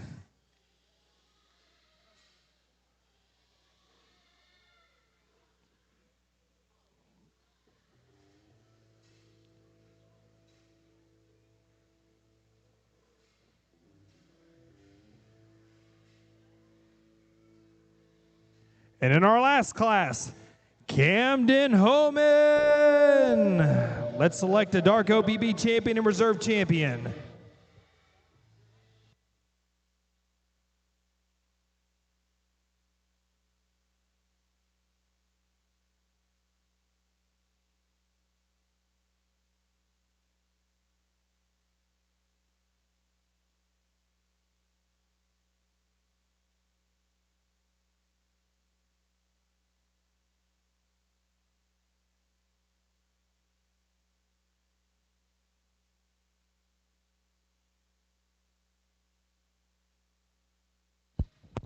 Well, really good set of these, and the breeds so far have been awesome in terms of from the Berks, Durocs, Whites, and now into the Darks. I mean, they expect nothing less. Top-end quality has been phenomenal, and I'm sure these things, even there's been ones down the classes, I'm sure we'll have an incredible springtime and later into the winter and what have you, a weekend in, week out, ought to be competitive and be fun to have on feed. And I thought this was division is really good, and there was two or three in my mind, coming back out. We're going to surface and get close between, I'm sure. And there's one, I come back to in terms of just look, build, proportionality, then just having the right kind of maturity, and ultimately just having more in terms of reach, flex, and go in terms of where everything fits and molds and goes together. That Class 1 winner is going to be our champion. Congratulations.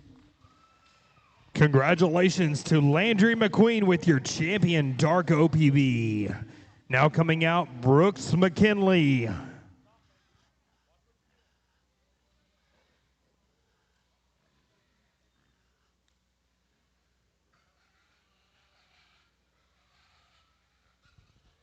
We dropped that second out, and we talked how close that pair was, and it gets between that one and another one there right in behind, and that one behind right there we talked, that thing is certainly sturdy built and dense and tough. You love the skin and hair texture, maybe a little quicker in maturity than we prefer. That one gets just a little lethargic as we get out from behind in terms of gait from that standpoint, but still high-end, high quality. I thought that pair in that Class 1 was so good and so close, I can't split them. Young man that was second out of Class 1 will be reserved. Congratulations. Congratulations to Brooks McKinley with your reserve champion, Dark OPB. Good job to all these exhibitors out here with some high-quality Dark OPBs today. Now moving on to class number 12, our first class of 6 of Hampshire Market Hogs here at the SynCity Showdown in Kerrville, Texas.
Once again, we want to thank our sponsors who made this possible. Our t-shirt sponsors for the SynCity Showdown are D&D Trailers, F2 Genetics, Keep 'em Up, Natural Bridge Caverns, Notch 7, Purple Circle, RK Development, St. Hedwig Feed, StockLink, the American Hail Company and Collision Center, and Try Genetics. Thank you to all those t-shirt sponsors for making this show as great as it is.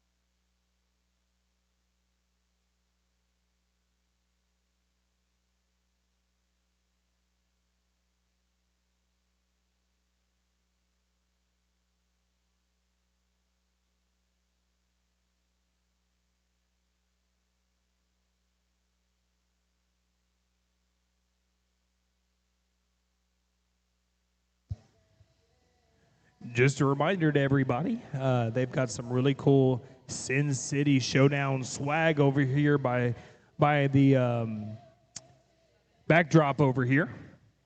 They're selling t-shirts for $10 and caps are $20. Cash preferable, but take most every kind of payment, I believe. Is that correct? Other than cashier's check or Venmo, yeah. So t-shirts, some really cool swag over here if y'all want to get some to commemorate this great weekend here at this show.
Well, just an awesome way to get into our ham. So our top pair here is exceptionally good, and 3, 4, 5, no exception as well. And kind of off the offset when this thing pokes its head into the arena, you just hope everything else kind of fits and matches. And he kind of was a no-brainer class winner off the bat. After you kind of step back, let him gather and study, everything fits and blends and molds. I love just the skull shape and look and immature look that thing's got, but still dense look, maturity patterns right on, feet and legs, squareness, all exceptionally nice.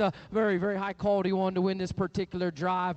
Young man in the green striped shirt there's got one that's got some big pieces and got some exotic, unique stuff to him. That's a monster big square pin set with a huge square hind leg that's right there, right? That thing is on the edge, but it's still square. You ask yourself, as big and wide that thing is going away, does the lower twist quite match? It doesn't need to today, but I think as we start pushing into it to match that, where are we at in terms of width coming and going, maybe not quite as secure and sturdy on his front foot and is stout in terms of his foot and forearm and ankle as that the one that wins this particular drive. But another one, you like his skull shape, you like his jawline, and just shape and muscularity up high is good as well. Got some really unique stuff, and if it all kind of blends and comes together as he continues to age and mature up, lots of good, lots of value there. The hog that comes in 3, another one, you like just the look and silhouette, especially the front 130 brings to the table. I would call that one just a little punchier and quicker, especially out of his hip for what I prefer.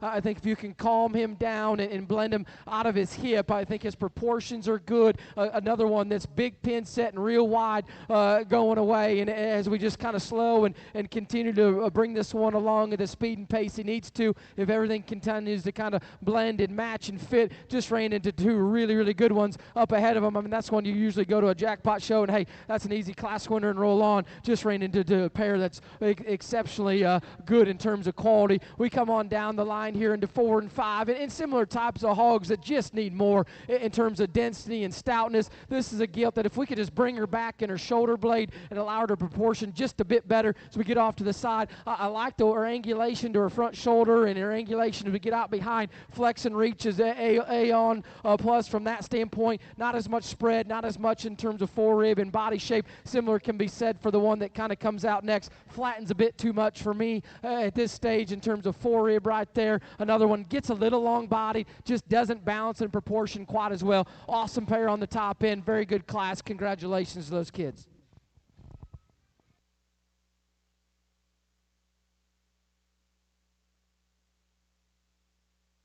That concludes class number 12 of our Hampshire Market Hogs. Moving on to class 13. Our top 5 exhibitors in class number 12, 5th place went to Caris Downs. 4th place was exhibited by Easton Land. 3rd place, the winner was Cooper Small. 2nd place in class was Bronx Cud. And our class winner in our first class of Hampshire Market Hogs was handed to Brooks McKinley. Congratulations to those top 5 individuals. Now moving on to class number 13 of our Hampshire Market Hogs here at the SynCity Showdown.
Well, another nice pair here on the top end in the second class of hams. And I think this just like view and go right here of this gilt is exceptionally good. I love her just youthfulness of her skull shape. It's still stout, but she's got a youthful look ahead of her blade. And probably to get in behind in terms of the view going right away, she excels the Baron too, just in terms of comfortability going north and south in terms of the way her movement and blend and go is. She's maybe not as dually stout and dense in terms of her arm and extras is the one that goes in two. I just thought she had enough in terms of everything blends and fits and proportions really good. Her skeleton's bulletproof, good. Maturity pattern fits right on, and she's got more than enough to go ahead and win this class. The dense stouty it goes in two. That has that tough skin and hair texture that we're all after and trying to get. It's dark and sturdy and dense, and you appreciate that about them. I think you get in behind this Barra, and especially as the drive prolongs, goes a little more east and west in terms of way he travels and his gait. If we can get him just a little bit more comfortable and secure off that back end in terms of going north and south on us, you like his proportions, you like his stoutness and density. I just got to allow him to travel with more authority as the drive prolongs. Very good pair there on the top end nonetheless. The young lady's hog that kind of comes out next, another one. You like the front end assembly in terms of height to shoulder, skull shape, and jawline. Probably the most immature in terms of body shape and body cavity. Right there we're talking terminal forerib and body shape. Just looks a little shallower as we get out here, and so probably doesn't blend quite as well as the two right up ahead of it. Big square pin set, square hind leg. Need to blend that one out of its hip just a bit if we can. Really prefer the proportionality probably of the one that comes out next in terms of rectangular in its build, height to length ratios dead on. One that just doesn't quite have as much in terms of foot, bone, and feature relative to those two or three right up ahead of it. But, man, that's a gilt you really appreciate. She's really youthful and extended out front. Goes with authority in terms of reach and flex. Needs more in terms internally in terms of forerib and body cavity. Needs more in terms of forearm and foot and feature relative to those ones right up ahead of it. But a very high-quality one to land forward nonetheless. You know, one that's got some unique stuff to him. That's an awesome skull and jaw laid into that one. He's got some aggressive shape and turn up high. Big paws laid onto him. Gets a little flatter out of its front foot. Wants to shove his blade too far forward in him. Throws his balance from the side out of whack just a bit, as if we can blend him right there out of his hip. I think his length of hip's good. We're just still a little tightened right there in terms of his loin, the way that lays into him. He's got some really unique stuff and pieces in terms of bone and feature and skull. It just never wanted to kind of gather and come together in a balanced, proportional type of package. You like how fuzzy and dense he is. We just got to proportion that out and balance it better all the way through. Then we get into some that's got good, got quality. They just need more and extras relative to the ones that are up ahead of it in this class. Nice class, good pair on the top end. Congrats to those kids. That concludes class number 13. Moving on to class number 14 of our Hampshire Market Hogs. Our top 5 individuals in class number 13. In 5th place, we had Joaquin Dudley. 4th place went to Samantha Hamilton. 3rd place was shown by Riley Smith. 2nd place was awarded to Braden Forts. And our class 13 champion went to Murphy Blunt. Moving on now to class number 14 here at the SynCity Showdown.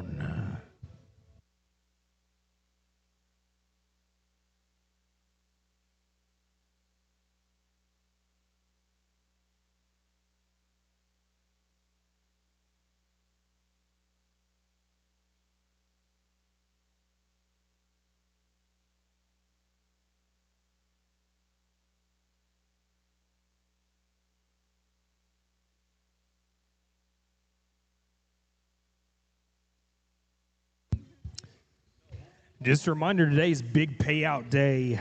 You know, just so everybody's aware, our top 3 individuals are walking away with some cash here in each one of these classes. 1st place gets awarded $50. 2nd place gets $30, and our 3rd place gets $20. Each breed champion here today gets $150. Our reserve breed champion gets $100. When we get to the big grand drive here later this afternoon, our grand champion will receive $2,000. Reserve grand will get $1,500. 3rd overall, $750. 4th, $500. And our 5th overall walks away with $250. So it's a big payday. Thanks to our sponsors and everybody who helped make this show possible.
Again, another good class of these things, good pair, and still another logical place to start. And I think, talking the pair, they're similar in their build and type and density. This one's hip and hind leg and just authority to reach and flex and go. Excels the hog that goes into. Love his skull shape and just a look and presence he has on the front side of his skeleton. It's hard to do. We're trying to get these things elevated and exotic looking up front, still keep them stout in their mug. But then the cool thing about this guy is he's big chested and his shoulder angulation sits right. So many times we get him that elevated, we want to get him stilty and straight. I love the way his shoulder angulation set into him. Shape and squareness is good from that standpoint. Really good, nice place to start in this particular drive. Young man that goes there on the far side, another one like we talked. Shape and muscularity is good. I think bone and density and just skull and jawline and then proportionality kind of rises him here to the top and second in this particular drive. Another one that's dense and stout and hairy and burly from that standpoint. Just gets a little short and stilty for me off the backside of his skeleton as he goes and drives. If we can allow him to have a shot more cushion and comfort out of his rear hock set and assembly and the way he sets down, we could certainly maybe rival the class winner. And then the opposite end of the spectrum on this one, we've got too much set off either side of that one skeleton. You get past that thing gets a little up underneath itself from behind, but you start breaking the pig down. That thing's got an exotic look up front, really rolled up in terms of back shape and edge shape, big upper pin set. I just need to allow this thing almost to go to the other direction in terms of there's too much slope and set off either end of its skeleton from that standpoint. But still, I thought had the next most just in terms of power and spread and good throughout. Young lady's hog comes out next. One that's rolled up in terms of back shape, gets a little east and west out back, ultimately runs out of gas in terms of foot bone and feature. Get on down the line here into some that just need more of them in terms of chest shape, more in terms of internal punch and power. Nice class, good one on the top end. Congrats.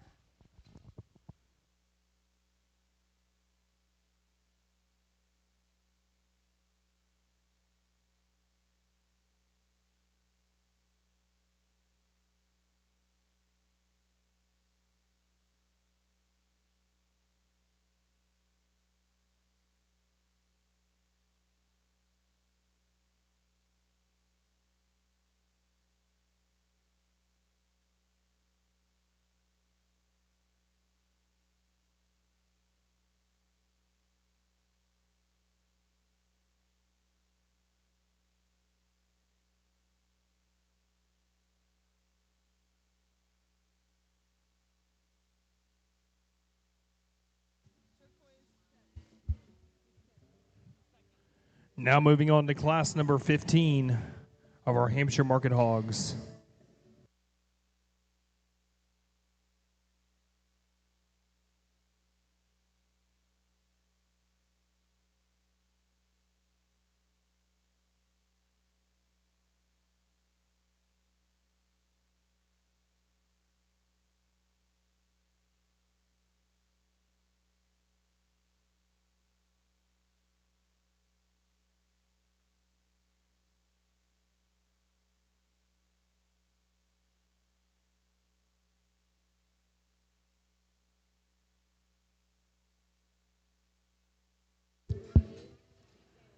Top 5 individuals from our last class. In 5th place, we had Aubrey Martinez.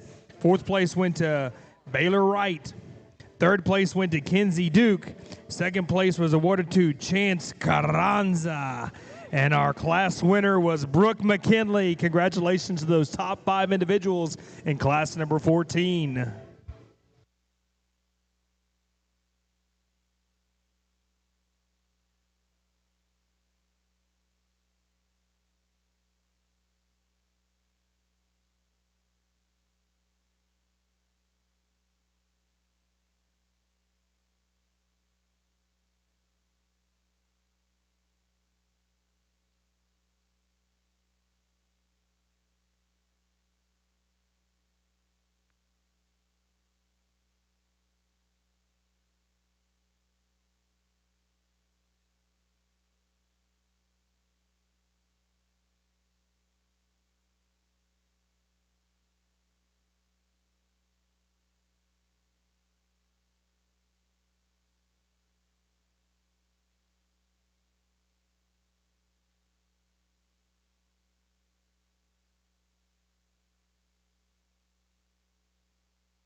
Good class and a good pair up here on the top end. I still think a really logical place to start this particular drive with. I mean, that thing is dead level and awesome from the side in terms of height and elevation. And we talk proportionality in the show pig ring right now. Height to length ratio is spot and dead on. I think everything balanced. That thing's rectangular in its build. Square up high, square at the surface. Gives us a good look, logical place. Good one to start this particular drive off with. Like a lot of things about this one coming out next. You know, probably even prefer this one's just look and elevation and extension up front with that kind of stout type of noggin. Awesome in terms of build when you get off to the side. Love this thing's maturity pattern. This thing looks like could be a killer type of heavyweight at some point in time. Skin and hair textures dead on. You say, hey, Leatherman, why is that thing second in class? Right here, this view going away. Not as much punch in terms of hip and width and squareness as we get going away. But, man, I'd be real comfortable where I'm at with that one. If I had that one in my barn long term, what we can do, because I think things skeleton's good,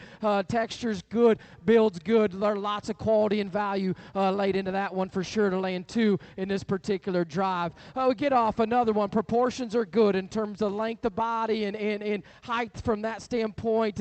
One that gets just a little stiltier off either end of its skeleton. One that gives up a bit just in terms of foot bone and feature. Still aggressive shape and turn in terms of edge. Big pin set laid into that one. Nice hog, just is a little more, need a little more stoutness in terms of skull and overall feature. You come out next with one, if we could just shorten this one up in terms of length of body to allow this one to proportion just a shot better, and we pull off to the side to allow its height and length to match just a bit better. You like her skeleton and build in terms of comfortability. Not the stoutest in terms of foot bone and feature in the world relative to a few others we had in the class, but certainly still like a lot of things about that one. Here comes another one. If we could just bolden this one in that one's chest floor, square that one's knee up just a bit. You know, height to length ratio is really good. Proportionality is good. Hip and hind leg is in check and in line there. One, as you start to gas on that one, and if he responds and opens in his chest for you, looks to be one that could be certainly competitive as we get in down the road. One right here that just wants to flatten a bit up front in terms of front gas assembly, in terms of foot and toe placement, and if we can rock that blade back and just stouten that one everywhere and class that one up just a bit. Still good in terms of athleticism, still good in terms of shape up high. Nice class, a good, real good class winner. Congratulations to those kids. Congratulations to our top 5 individuals from class number 15. In 5th place, we had Easton Land. 4th place was awarded to Braden Forts. 3rd place was exhibited by Kendall Baker. 2nd place was shown by Karis Downs, and our class winner from class 15 of our Hampshire Market Barrows was awarded to Trevor Pashada.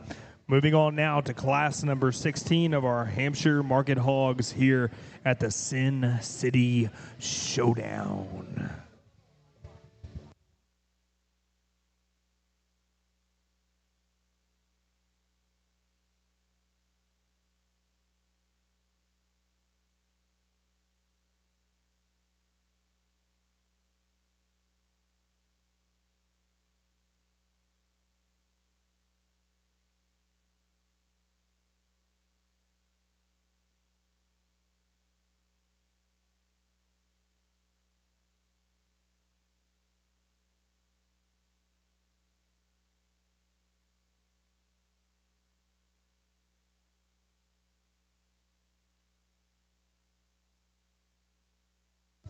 Once again, we want to announce some of our sponsors throughout the day for everything they did to help make this show run possible. So ring sponsors, you'll see them around the ring here with their banners up. Our ring sponsors for the show are 4F Livestock, Barrett Aviation, Champion's Choice, Creative Awards, Cud Farms, Diamond W Services, Havoc Controls, Lackey Livestock, Laney Vet Services, LHR Livestock, MLM Services, Pashada Livestock, and the SIFT. Thank you to all of our ring sponsors here today.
certainly this is why you come to Texas. You come and get into classes like these, and you know, I'd love to be able to judge these two when they're 265 plus or whatever at a major, and because we're different at a jackpot show here setting, we're probably a little different in terms of where we're at and readiness today and what have you. And so there's so many trade-offs going on in your mind in terms of, hey, where we're at today, where we're going. One's ready to go today. One looks like it's got a load of future, and so they're both at the end of the day incredibly high caliber types of animals, and so you got to kind of bring all that together, bring it back to the center where we're at, and make a decision. And I could sit in here for quite a while longer and study and trade off and just admire both of these. This Hamp show's been incredibly good. The class winners we've had so far have been awesome. This pair is awesome, and so I'm excited as we kind of continue to get back into these things and come back out here in a minute. It's going to be a whole lot of fun, and you can break these things down. I'm sure everybody's got a ringside favorite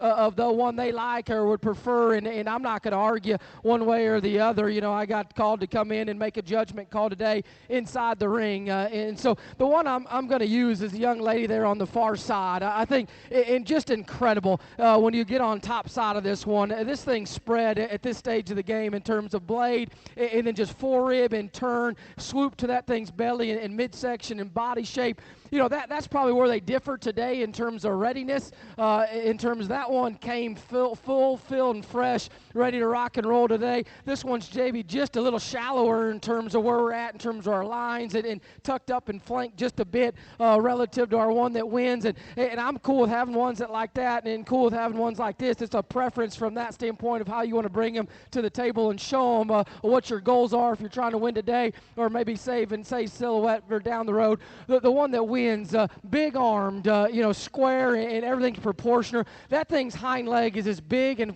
flexible and comfortable as anything we've seen today.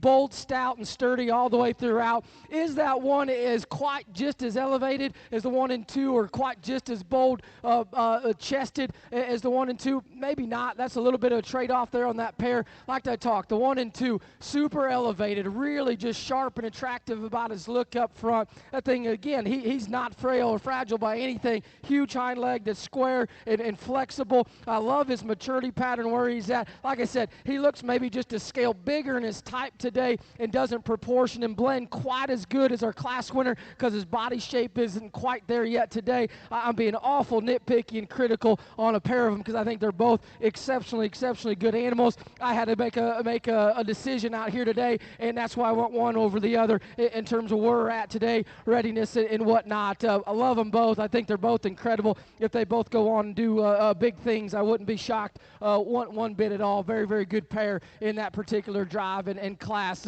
Young lady's hog that comes out next wins lots of classes and probably wins lots of Hampshire breed divisions and drives at other jackpot shows down the road. This thing's got some exotic, unique stuff to it. Skull shape and jawline, front foot and arm is really good. Get out of the hip and hind leg, still travels well. What we need to do is punch that thing's loin down just a little bit. Once it get a little edgy up high and get a little out in its spine a little bit. If we can relax that thing's spine just a touch. And another one, not as good right there in terms of body shape, in terms of forerib and the punch right there. But man, that thing's skin and hair texture is lights out good. That thing's sturdy built and dense throughout. Really high caliber one. Best third place hog we've seen without a doubt yet today. You get in and here's a good just meat and potatoes kind of hog and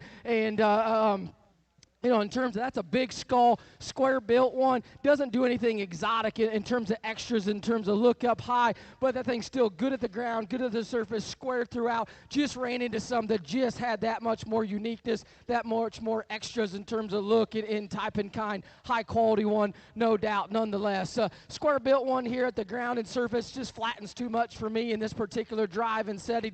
Just need to make this thing a little more unique, a little more exotic looking for you, but still a good top and kind of hog nonetheless. Very good class. Congratulations to those kids.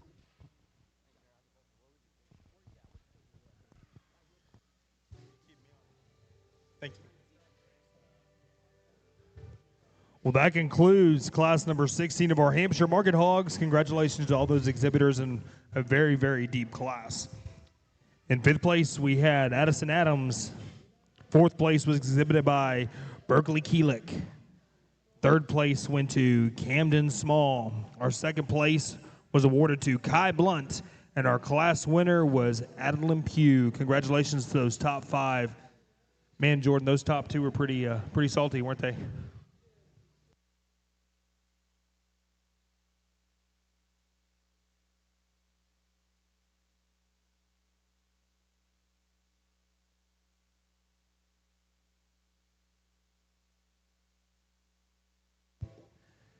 Now going on to our last and final class of our Hampshire Market Hogs, followed by the selection of our breed and reserve breed Hampshire Market Hog here at the SynCity Showdown.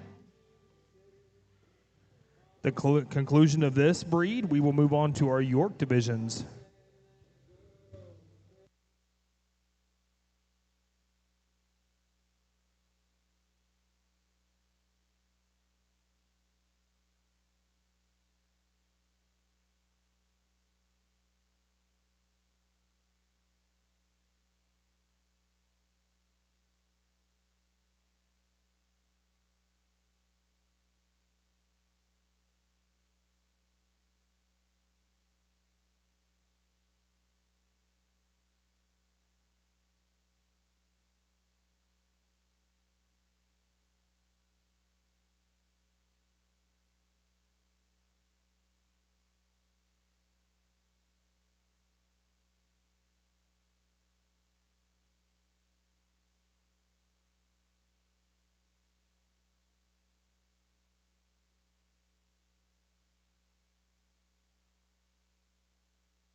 Getting into a nice pair here on the top side. I think this is our last class maybe of these hamps. And in a bear we start off with, I think just in terms of athleticism and skeleton flex and reach and comfortability, certainly we'd like to clean his sheath up just a bit. But I thought he excelled the rest of the class just in terms of bone, density, proportionality. Get on top of him, he's fresh and he's got spread and shape and dimension down his back.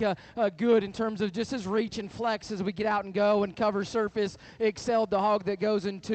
Probably even prefer the hog's build off to the side in terms of elevation and proportions in terms of off to the side. Gives up some just in terms of foot bone and feature, and ultimately just gets a little more lethargic out of his rear step and hinge as we get out behind him relative to our class winner, but still one that's rolled up and edged up, squared throughout. Very nice one to land 2 in this particular drive. The hog that comes in 3 probably does so and just moves its way up in terms of skeletal comfortability and flexibility and reach and go. Certainly doesn't have the foot bone and feature of those ones right up ahead of it as things rolled up in terms of shape up high. Big pin set, still relatively square hind leg. We could pull that one together off to the side just a bit to proportion the shot better if we could. The really stout, burly, dense one comes out 4 in this particular drive. Probably a little quicker and squattier than I prefer. Ultimately, that one flattens too much on its front feet and rear feet for me, and relative to, hey, where we're at from a maturity pattern long term, you really appreciate that one spread, width, and dimension. I just need to elevate that one and bring that one up off either end.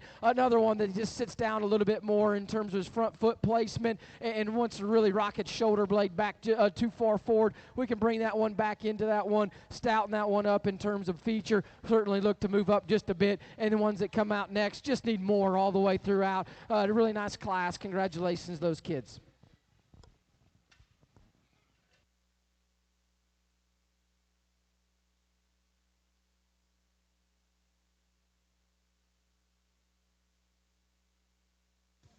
Congratulations to our top 5 individuals from our last and final class of Hampshires. 5th place went to Emily Clutter. 4th place was shown by Wyatt Rue. 3rd place was shown by Emma Smith. 2nd place was run by Clara Weiss, and our class winner went to Miss Adeline Pugh. Now moving on to our selection of our champion and reserve champion Hampshire Market Hog.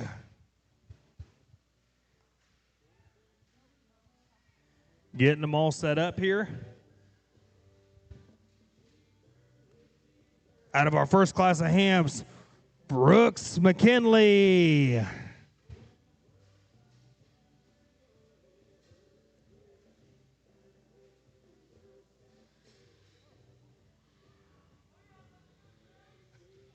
Coming out of class 13, Miss Murphy Blunt.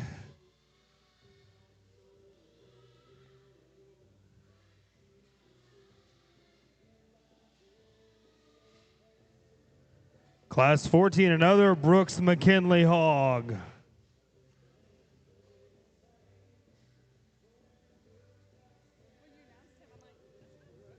It's one of his hogs, though. Out of class 15, Trevor Pashada.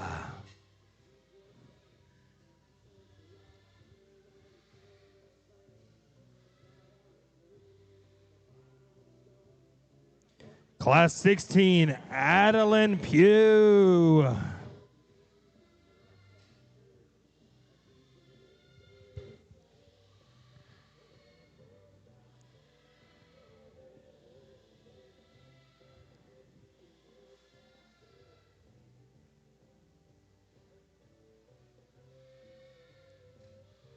And also out of class 17, Adeline Pugh.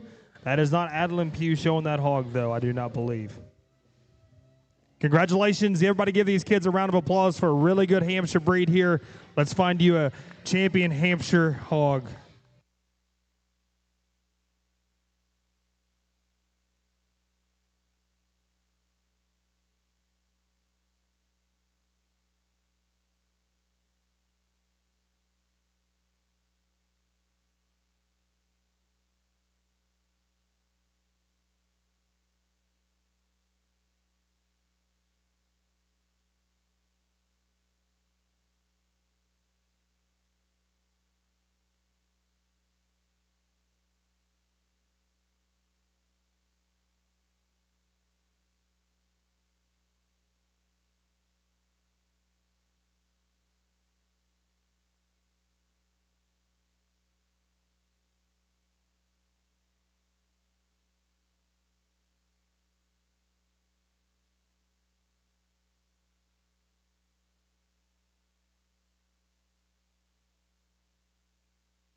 Well, if you would, if you're ringside, give a big round of applause to these exhibitors out here in a highly competitive. I mean, this Hamp drive has been exceptionally good, and we had some seconds and thirds amongst some of these classes that are just incredibly high-end animals and individuals. And, you know, you got in your mind a little bit how some things are going to come back and how they fit all together. When you're in those classes and digging in the trenches, you're just going class to class and how they fit and pulling the best animal that you feel out of each class, and then you kind of come out here and get them some totaled out into a bigger setting and how they kind of fit and mold and pattern together. And like we said, these jackpot shows are, I have a love-hate relationship with them because you've got all sorts of sizes. And, you go to a major stock show or a state fair and you got a bunch of these animals that are shoved in at an end weight between, like right here, they're all set for this day and patterned in. Obviously, we got pigs geared probably for Houston. We got pigs geared for maybe for Denver, Fort Worth, or whatever. And maybe the ones you're feeding for Denver, Fort Worth end up being your Houstons and vice versa. Who knows? We all know how this game is. And so you got to pull all that together. And so, there's some that are ready to rock and roll. There's some that are, hey, we're kind of trying to get them on their way up, but we're still ready enough today where we're at. And so as a judge, you just got to kind of sit in and, hey, what's the one that you think is maybe the toughest to put together? I love breeding livestock. It's a passion of mine. I love breeding these show pigs, and no doubt if you do it, it's gotten harder and harder on a daily basis to do it, to put hogs together that can go win at a high level, that are right in their maturity, they're right in their structure and skeleton, but then they still bring unique, exotic things to the table because we know we're all pushing the envelope so much. So to make them unique and exotic, but then still have enough and keep everything right, I think we've got some individuals that do that out here. There's one I just keep coming back to. I'm absolutely enamored by this thing's skull shape, this thing's arm assembly, to be this elevated and have that kind of look, to have this kind of maturity pattern at this stage of the game, skeleton be absolutely incredible and bulletproof, and then still be enough today. Still be enough in terms of body composition is right. I think feels right. I think muscle pattern is right. Chest width is right on. Hip and hind leg are right on. I think just an absolutely incredible animal. Young man there on the far side is going to be our champion Hampshire. Congratulations to him. Congratulations to Brooks McKinley.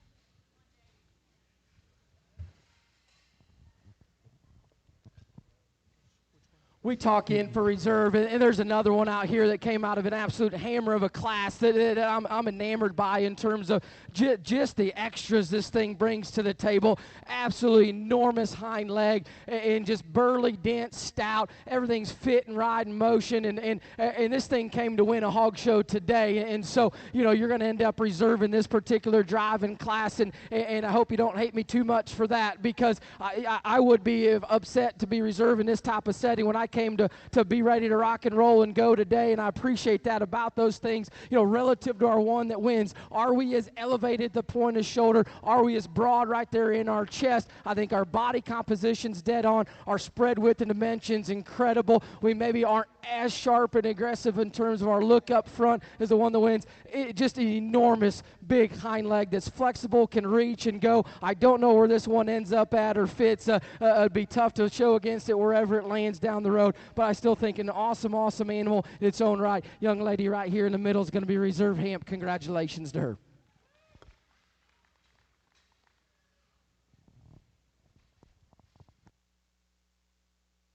Congratulations to Adeline Pugh on your reserve champion Hampshire Market Hog.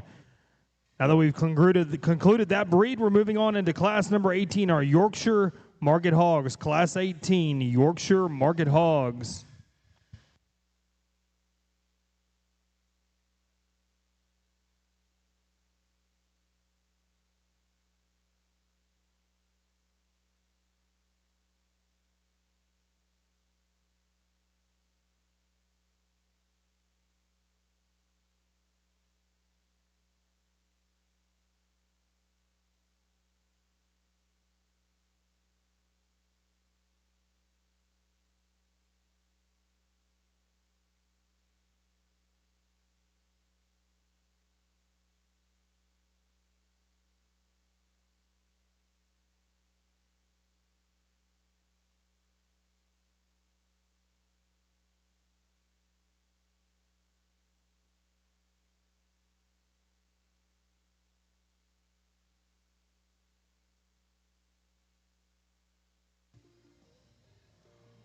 Want to go and announce some more sponsors that help make this show possible?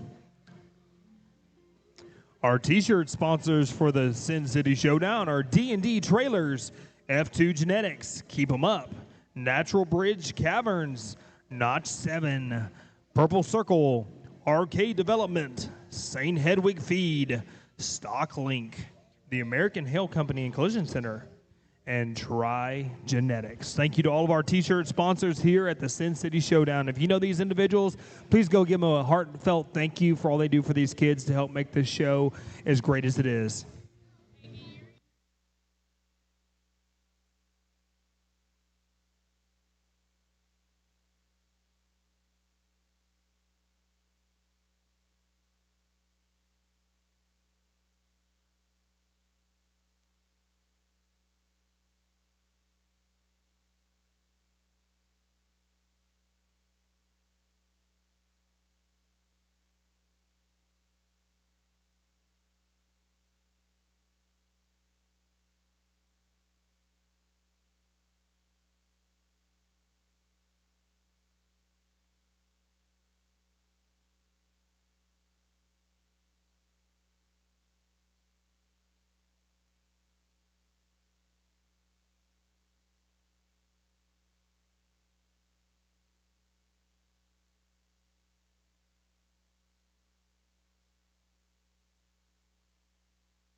Really good pair of these that pattern up exceptionally well, and I love the white game and trying to make these exotic Yorkshires there at home at the house, and so it's always fun to kind of come see and what these things look like in other places, and high end, high caliber. It's not an easy thing to put together and make these things for sure, and then to make them this kind of caliber is really good, and I'm going to stick to what I've tried to do all day. I think there's one that just hinges better and is better out of its rear hock assembly and placement, and that's the young man's right here. I do think the one that goes in two has a stouter front foot and a stouter rear leg bone, but I do think this one at the end of the day is adequate in terms of his bone, and I think his build and everything matches. Proportionality is really good, and just getting on behind him, his angulation out of his rear hock set is really good. He flexes and reaches and rolls and goes.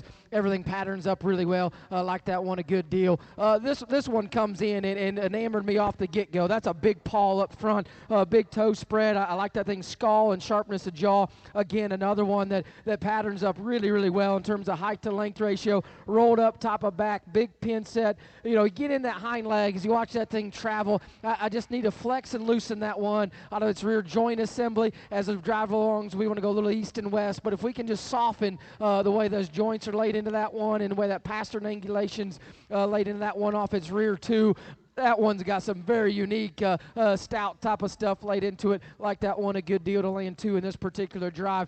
Young lady's got another one. Patterns exactly the same as our top two. Just runs out of steam in terms of foot bone and feature. Not as exotic in its look or punch and power up high. Still a very high caliber type of white one. Nonetheless, square at the surface. Athletic, can go. Shape's good. Body shape's good. Just need to be dancing up all the way throughout relative to those two right up ahead of it. Young lady's doing a good job with a really unique type of white gilt here. A breeder in me, it says, man, this thing's bone and density, skull shape. I'd love to take that thing home and breed on it to make more white ones down the road. I know in a jackpot kind of market hog type of setting, we need to make her just a little more proportional relative to those two up ahead of it, and she's doing a darn good job getting that one driven. Don't know if that one's quite as naturally elevated at the point of the shoulders as the other two. I've got little ones at home, and so I totally understand getting little ones out here. I think it's great, and so I always hope of the judges, hey, give us a little bit of benefit of the doubt, take some time, break that thing down as they're going against older showmen. And I think when you do break this thing down, that thing's front foot is awesome, skeleton's awesome, rear leg and assembly's really good, body shape and texture's good. At the end of the day, I think if we can just rock her blade back and proportion her up just a little bit, but man, there's so much quality and good in that one to land fourth in a really highly competitive type of drive. The young lady's doing a great job. Young man that goes out next, another one. This class is really, really deep. All the way down 1 through 6 has been awesome. I think height to shoulder length is really good. Squareness at the surface is good. We need to open that one his chest, make him broader in terms of his blade and forerib and body cavity. I think as that one matures, his pattern and type is really good. Similar can be said for the one that rounds out the class. Good pattern, good type and kind, just a little flatter all the way throughout relative to those ones up ahead of it. Awesome class, very, very competitive. Congratulations to those exhibitors.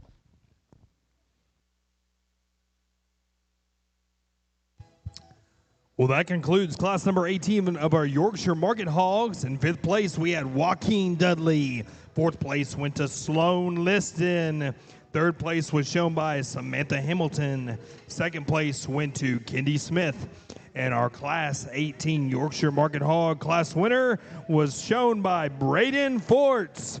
Moving on to our last and final class of Yorkshire Market Hogs, followed by the champion and reserve champion selection of our Yorkshire breed.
good class of these things, and a challenging class, but yet still a good class to kind of sort through and evaluate. And you know, you get down to the ones that just totals out for you in terms of brings the most good to the table and positives, and still has enough in terms of spread and dimension, squareness, and then bone and feature. I think this one proportions really well, offers us a really good, unique look out through the front side of that one. Skeleton, get on top of that one, shape and muscles good. I think that one certainly excels our hog in two in terms of spread, in terms of out of its blade, and then forerib and body shape. Still maybe not the boldest in the world there, but hip and hind legs good.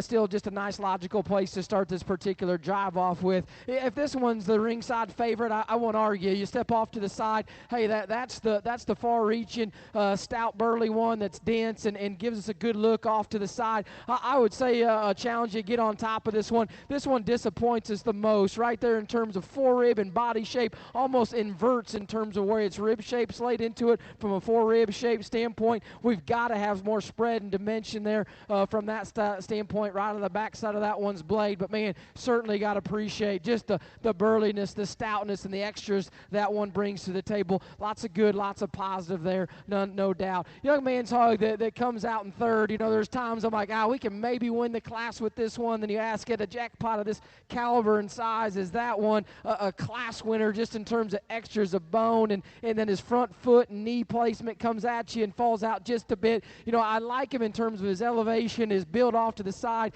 He's as good in terms of hip and hind leg, and probably does offer us more right there in terms of internal punch and extras relative to those two up ahead of it. You know, I need a stoutness skull up relative to those two right up ahead of it, and then ultimately just that view coming at us. We need to make him better there. Young man's hog that comes out next, another one. We've had lots of gilts that have been third and fourth today. That would be unique. I would call kind of breeding pieces you could do some stuff with that just are the right kind of females in terms of their skeleton is laid into her. Awesome. I think just she's natural, right? She's just rolling around and cruising around, and she can flex, reach, and go. I think her spread in terms of width coming and going's ideal. She's got a really youthful just head and sharpness of jaw and look about her, and then we can kind of finally gather her just a bit. We get a good look. You know, ultimately we could maybe rock her blade back and elevate her just a bit there, and she maybe doesn't have as much fluffed on punch internally as a couple of them. But you talk about a basic, awesome built, good made, and like we said,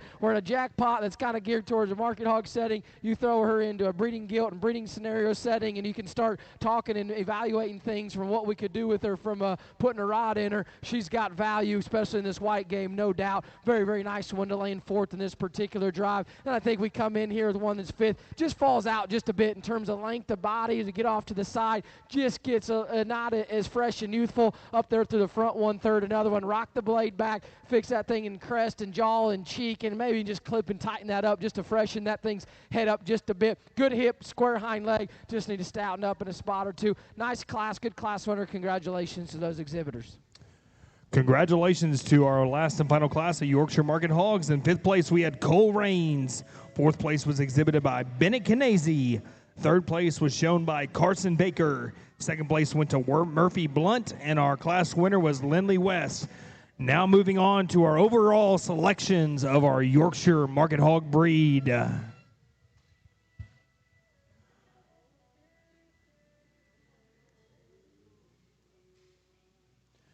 Coming out of our first class of Yorkshires, Braden Forts.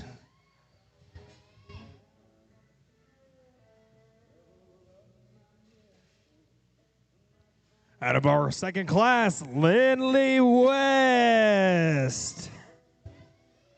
Let's crown you a champion, Yorkshire Market Hog.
Really nice pair of these white ones that come out of the respective classes, and you know, they again trying to build them right as we can. I think silhouette and build are very, very similar on this pair. There's one I just prefer, just especially when we get right on top of, right on the back side of the blade. I think just the boldness of blade, and then just the forerib and turn to the forerib shapes, just a little fresher and just better right there in terms of we turn. I think, you know, in terms of bone features, squareness coming and going, everything's really, really similar on this pair. There's one I just prefer. A young man right here in front of me is going to have our champion. Congratulations.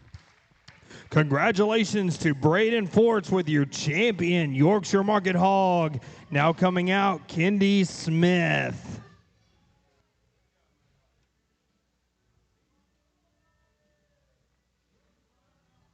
We dropped that second out, and we talked, man, there's so much uniqueness about this one in terms of skull and arm assembly. Angulation's great. I think aggressive shape and turn up high. You know, we talked, man, if we could just allow that thing to flex and reach and go just a little bit better from behind. And then the one that wins the last class pattern's really similar. I mean, all three of them are really similar in pattern and type. Again, maybe could have just a shot more punch right there internally. I think in a jackpot setting, you know, yeah, it's a little give and take where we're at from a maturity pattern, and they're not going to all be as bold ribbed and bodied and don't need to be at these stages as much. But when you got one that's just a little more there, but patterns and everything fits similar, I think ultimately for me the one that just flex, reach, get out, cat, and go follows our champion really well. Young lady here out of the last class, be reserved. Congratulations. Congratulations to Lindley West with your reserve champion, Yorkshire Market Hog. That concludes our Yorkshire breed. Now we're moving on into class number 20, our first class of light crossbred market hogs here at the SynCity Showdown.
good class of these things. We get in these light crosses, and I think young man comes with one on the far side. The thing's got a dense noggin and a really stout forearm, foot and forearm to get up high, bold and expressive on the top side of its skeleton, good in terms of forerib and body shape, and then square out of the hip and hind leg. Really logical place to start in this particular drive. The hog that goes in two is really youthful and obviously immature and got a really unique look up high.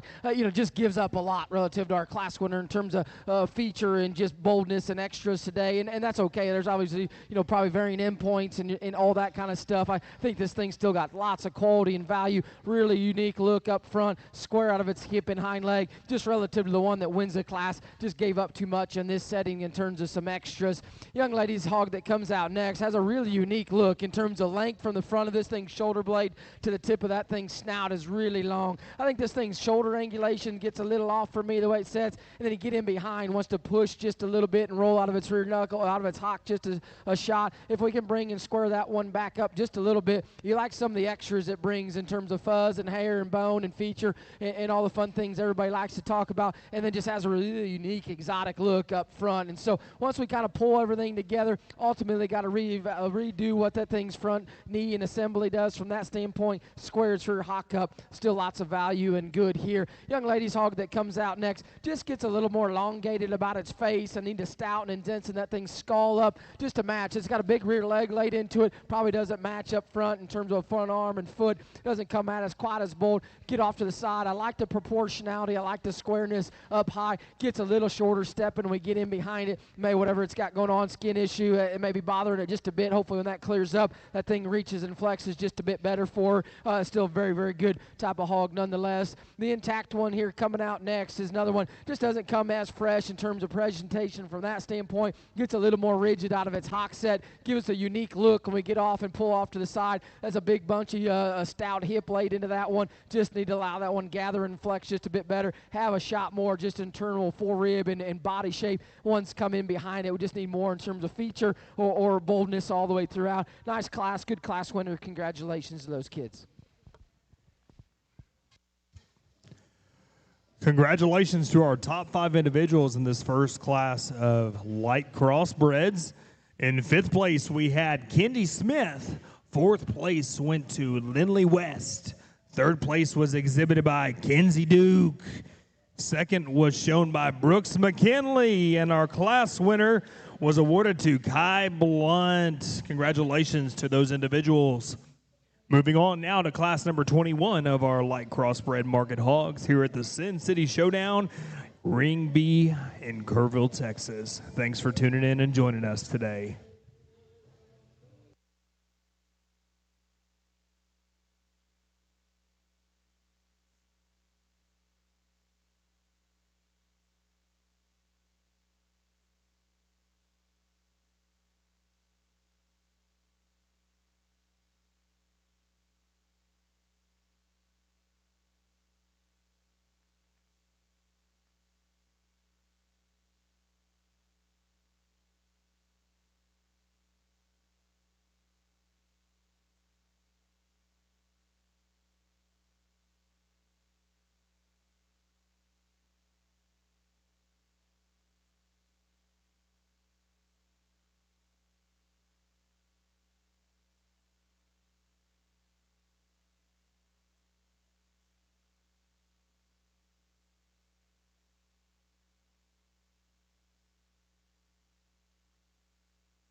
good class of these things, and I think a real logical place to start. Young man's traditionally blue-butted gilt here, just awesome in terms of maturity pattern and just look and build. I mean, that thing, talking, the breeder in me, that thing's just femininity to her, but she's stout, right? She's got that fresh, youthful look about her head, but she's still got enough back shape and extras and width and power to land and run with some boys in a market top setting. Everything fits and fits together really, really well. Is she the just stoutest featured hog in the world? She's not, but she's fuzzy and she's heavy enough bone to match everything else she's got. I love her head, her look up front, and just her proportionality, and everything fits. Her maturity pattern's right, her body composition's right, and this view going away, hip and hind leg is dead on and excels the rest of the class. Nice logical place to start in this particular drive. The blue hog that comes next, and I think one was logical. 2 through 4, we could have some negotiations and discussions on what you want to do. I thought the next best in terms of some extras was the traditional blue belted type of hog, the Wagey blue, if you want to call it. Skull shape and jawline, height to shoulders, good. That thing's shorter backed and bodied, and it's got edge shape up high. It flattens a bit relative to our class winner in terms of mid-body and section, but I think that's equal with some behind it. Ultimately, that one just doesn't travel with as much authority as we get in behind it. Gets a little stilty and straighter out of its rear hock setting, but I thought the front 2/3 excelled the rest in this particular drive. Another one that's got good in terms of body shape and body cavity, maybe not as unique in terms of look up front and fresh, not as good chest and knee coming right at us, and another one just gets a little more lethargic. As you can tell, you really got to get on that thing hard with all the whip marks we got on it to just get it to roll and go. That thing just doesn't cover surface quite as comfortably and well in terms of flex and reach, and just doesn't want to pull that thing's hock back behind its tailhead. Everything still fits and gold mold and good. Boldness up high is good. Body shape's good. Still lots of quality and value there in that one. This thing come out of the gate and really intrigued me off the bat. I mean, you talk about one that's hairy and fuzzy and dense, has got a dense rear leg and an exotic, look up front. Then you really kind of get down and start breaking that thing down. That thing wants to concave and get a little narrowed. Its chest coming right at us, a little straighter up front, and then get into it internally again. Another one that flattens a bit, but man, pull off to the side. You like the unique exotic look and height to shoulder, big upper pin set. That's a fuzzy, hairy hind leg that doesn't quite bend and reach as well as those behind it, and just falls out just from a muscularity standpoint, from immaturity in behind it. We could stouten that one up in terms of overall muscle as that thing leaves us, but that thing's got some really unique stuff to it. It'll be interesting to see how that hog feeds and comes together at the end, because there's value there for sure. On the opposite end, this one wants to lower just a little bit at the height to shoulder, and really it's shoving forward in its shoulder, it's flattening its front foot. If you strengthen your foot, maybe your shoulder blade comes back and your height to shoulder goes up, and it freshens your front end just a bit better. But from there, I think big hip, square hind leg, that's a dense hind leg that goes. Nice type of hog to land fit there, whatever we're at here in this class. Still some value as we get out through here. Just need to tweak and change some things structurally. Nice class, good class winner. Congratulations to those kids.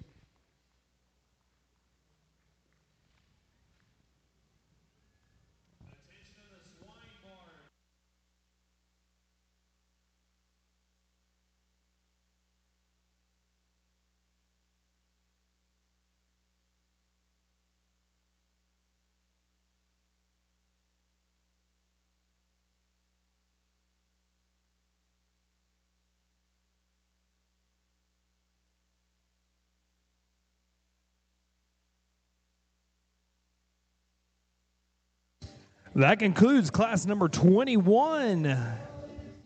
Moving on to our final class of light crossbreds. Top 5 individuals in class number 21. In 5th place, we had Braden Forts. 4th place went to Kendi Smith. 3rd place was awarded to Joaquin Dudley. 2nd place went to Jackson Kane. And our class winner in class 21 of our light crossbred market hogs was shown by Benson Schaefer. Congratulations to those top 5 individuals. Moving on to our last and final class of light crossbred market hogs, followed by the overall selection of our light crossbreed.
Interesting trio here to round out with, and I think from the get-go, the logical place to start was this kind of blue, cool kind of splotched up one. Young lady's driving. I think combines the best of the most good just in terms of squareness on the top side of that one. Skeleton gives us a good look up front. Good hip and square hind leg laid into that one. It's right there on the edge, but I think when she that bear stops fighting the young lady and kind of gathers, everything's good and square and comfortable enough. Is he perfect on his front foot? I know maybe not. Second isn't either, but I thought both of these bring just a little bit more just in terms of natural shape and muscle in this type of show ring setting. Nice place to start. Young man's hog that goes to follows suit in terms of type and kind. Didn't reason him to be as burly and dense in terms of foot and bone placement, and he gets more east and west as we travel out from behind. I do like his length of body and his aggressive shape on the top side and turn and edge shape up high. Gives us a good look up front. We could strengthen front foot and gather him just a bit when we get in behind him, but just a nice place to land two in this particular drive. And then you get into a gilt that goes in three. It's a bigger outline. What do you do with her in this type of setting? She's nice. She's a very nice type of female. Everything's comfortable and correct, and she's got a good silhouette. There's a lot of boars that you could breed to her to make something in terms of she does everything right, but it's also in this kind of setting, is she punchy enough? Has she got enough natural just shape and muscularity and everything fit in proportion? I don't know in that. And so we go land in three. I'd like to have more just natural muscle and shape to her. I like her skeleton. I like her build. I like her youthfulness. I thought in this setting we could scale her down just a bit, give her a shot more just aggressive muscle shape and uniqueness. But, man, in terms of a gilt in a shooter in a breeding gilt setting, I think she's got lots of value and quality in terms of her skeleton and her type of build. The blue belt that comes next, proportions, well, just gets nondescript in terms of muscle and shape up high and muscle out of his hip and hind leg. And I just need just more aggressive turn and shape there and give him a shot more. But I think everything square fits. Athleticism's good from that standpoint. The more blue rump tipped one just get a little plainer made up front. A little crest here there, his crest and pull, and there in his cheek and lower jawline. Ultimately rock his blade back and make his front 1/3 assembly better. Hip and hind legs relatively good. You get in behind here and some stuff that just needs to be stoutened up in feature and width and power. Nice class winner, good class. Congrats to those kids.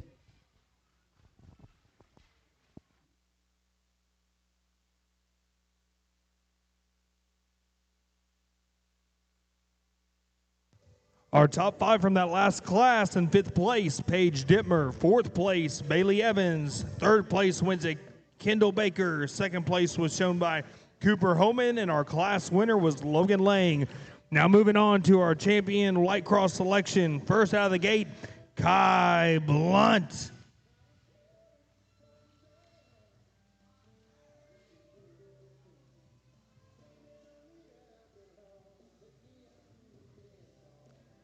Out of class 21, Benson Schaefer.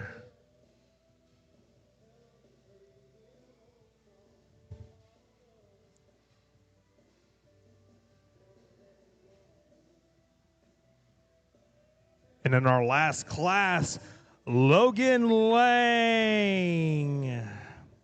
Let's crown you a light crossbred champion and reserve champion.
really good light cross division champion drive here. 3 class winners come back out, and all 3 bring value and quality to the table. And you know, it gets probably down to a 2-horse race for me in terms of 2. Probably differ just a little bit in terms of type, but still where they're both good, they're good at. There's trade-off amongst them. If you really want to kind of break them down and get critical on them here or there on either one of them, you could do in a spot or 2. But I think both still high-quality animals and individuals. There's one for me, just in terms of some extras, in terms of bone features, skull density throughout, boulder right there in terms of forerib and turn and cage, and just has that just extra to him throughout. Young man, they're out of our first class, is going to be our champion light cross. Congratulations to him. Congratulations to Kai Blunt with your champion light crossbred market hog. Now coming out of the gate, Brooks McKinley. We dropped that second in out of that class, and we talk how unique looking and built that one is, and obviously super immature and got a bright future. And then there's another one that gets close between just really feminine and awesome built the way she's put together. You know, gave up some in terms of foot and bone and feature. You could say she's maybe just a little sharper and go length of hip maybe just a touch better. Does she just pull and reach and flex perfectly from behind like our one that wins? Maybe she doesn't. Not quite as bold right there in terms of turn to forerib as the one that wins, but still plenty good enough. I think this one's exceptionally good. Again, being critical on a really good one. Splitting hairs on that top pair. Young man there in blue is going to be our reserve light cross. Congratulations to him. Congratulations to Benson Schaefer with your reserve champion light crossbred. Now moving into our final breed of the day, class number 23. Dark crossbred market hogs here at the Sin City Showdown.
Want to thank some more of our sponsors here that help make this show possible. Our premium sponsors today are Double L Feeds, Lintner Feeds, Maxcom Security Incorporated, Texas Pork Producers, and TTF Nutrition. Thank you to all those sponsors out there.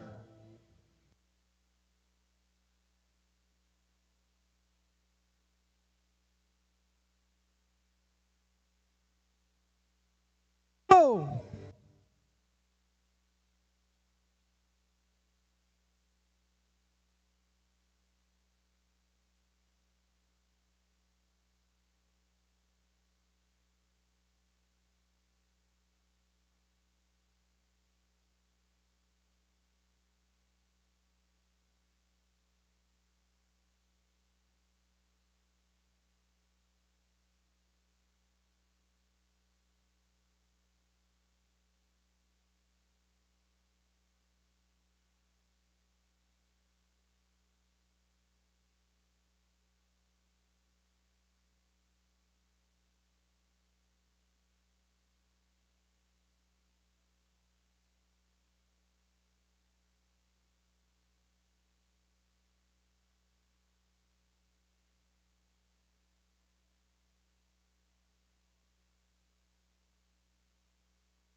We're going to go ahead and keep 5 back in this particular class. Some stuff that's close out here. We're going to excuse and rework our top end. Black one's close, gets a little rigid on its top line. Could blend and come together just a bit better. Belt one right here in front of me gets a little rigid out of its rear hind leg set. Really, really green and immature, but got a good look. Nice set of these things. Looking forward to getting back in on the top end here. Please give these kiddos a round of applause as they exit the ring and head back to their pins. What a great set this is.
Well, a really good way to get into our dark crosses here. A logical placing for me in this particular drive. I mean, proportionality is spot on. Height to length ratio, awesome, unique look up front with the just stout skull, but yeah, the fresh, youthful look. Just angulation, like we talked, front shoulder blade angulation, length to side fits, and squareness throughout. Really good. I think the hog that still goes second, proportions really similar to our class winner. He gives up some in terms of foot bone and density. Probably doesn't have as much punch when he leaves right away from you, but another one, I like his look up front. I like his length to height ratio. Squareness and shape's good. Like I said, just doesn't have quite as much in terms of front foot and arm and extras from that standpoint. Very good pig nonetheless. Hog that comes out next in third, that thing's a fuzzy, dense rascal, no doubt. I need to pull this pig together just a fraction in terms of his length, the body and side, and then he wants to get just a little off right there out of his hip and ham loin junction. I think as he matures and goes and blends that just a bit, everything comes together. But man, that thing is a comfortable athletic cat that's dense and stout, fuzzy and hairy, gives us a unique look up front. If we can proportion them just a skosh. Most importantly though, I think in this setting, just blend it out of his hip and ham loin, and it'll allow him to just be a little bit better and pull together off to the side relative to the two that win this particular class, but still a really, really high quality one nonetheless to go out in three. Like a lot of things about the Calico here, front 1/3 is exceptional. That's a big front foot, awesome curvature and slope and angulation of that front shoulder blade, gives us a really unique look up front. Maybe jams back his neck back into his blade just a bit, doesn't come up on top of that blade just as well as we'd like to see. Ultimately for me, he just gets a little uncoordinated from behind. I know he's wanting to use the bathroom about out here, and so maybe that's throwing his coordination out for just a little bit in terms of his length and reach and step, but ultimately I still think that's in him just a bit from his length to hip and the way he goes and surfaces. If he can, as he continues to mature and go right, there's so much good and value to that one, especially that front 2/3. If his hip can kind of come together and we can gather some length and reach and step, like a lot of things about that Calico there. Another one, high caliber, one to lay in fifth in this particular drive, pull off to the side. That one just doesn't blend and balance quite as good for me. Gets a little unproportional in terms of where we're at from a height to length ratio standpoint. Got shape, got muscularity and some feature, still high quality, good class. Nice job to those exhibitors. Congratulations to those top 5 individuals in a very deep first class of dark crossbreds. Out of class 23, in 5th place, we had Berkeley Keelik. 4th place was shown by Landry McQueen. 3rd place was exhibited by Bronx Cud. 2nd place to Ian Diaz, and our class winner from our first class of dark crossbreds went to Kai Blunt. We are now showing for class number 24. Dark crossbreds here at the SynCity Showdown in Kerrville, Texas, Ring B.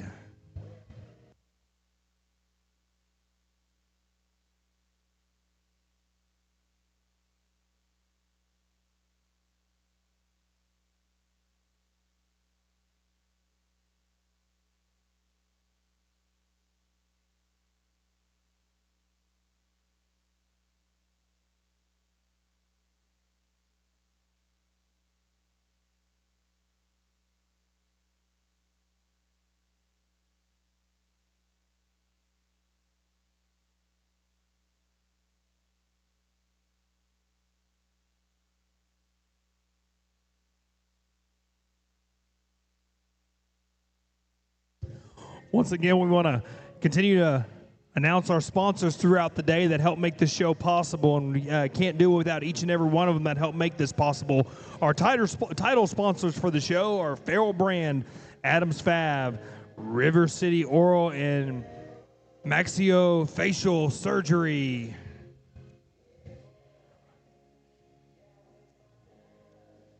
our ring sponsors. You'll see banners around the ring for each and every one of these sponsors here today. Are 4F Livestock, Barrett Aviation, Champion's Choice, Creative Awards, Cud Farms, Diamond W Services, Havoc Controls, Lackey Livestock, Laney Vet Services, LHR Livestock, MLM Services, Pishada Livestock, and The Sift. Thank you to each and every one of these sponsors that help make this show possible.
awesome class of these things, and an incredible trio out here, and just to break them down. I mean, in terms of they all have so much value and good, and so much future, laid into them. I think the young lady's hog on the far side just kind of combines the best of the most of the other two. She's a bit bolder at her chest, coming right at you than one, and takes probably a longer, better stride and step out of her rear too than the other one. And I think just freshness and shape up high is good. She's fresh and youthful up to her head and neck carriage, and square at the surface, and everything just fits and matches really, really well. I like that one a good deal to go ahead and win this particular driving class. The young man with the kind of splotched up color one there on the far side, no doubt that's the densest, hairiest, burliest one in this particular class and drive. His color pattern you got to kind of really read into. It's like it makes him throw his hip off just a little bit, and so you really try to get to the other side and say, hey, is that truly him, or is that just his color? I do think he is just a slight shorter hipped right there. At the very least, he doesn't blend and tie at his hip today quite as well.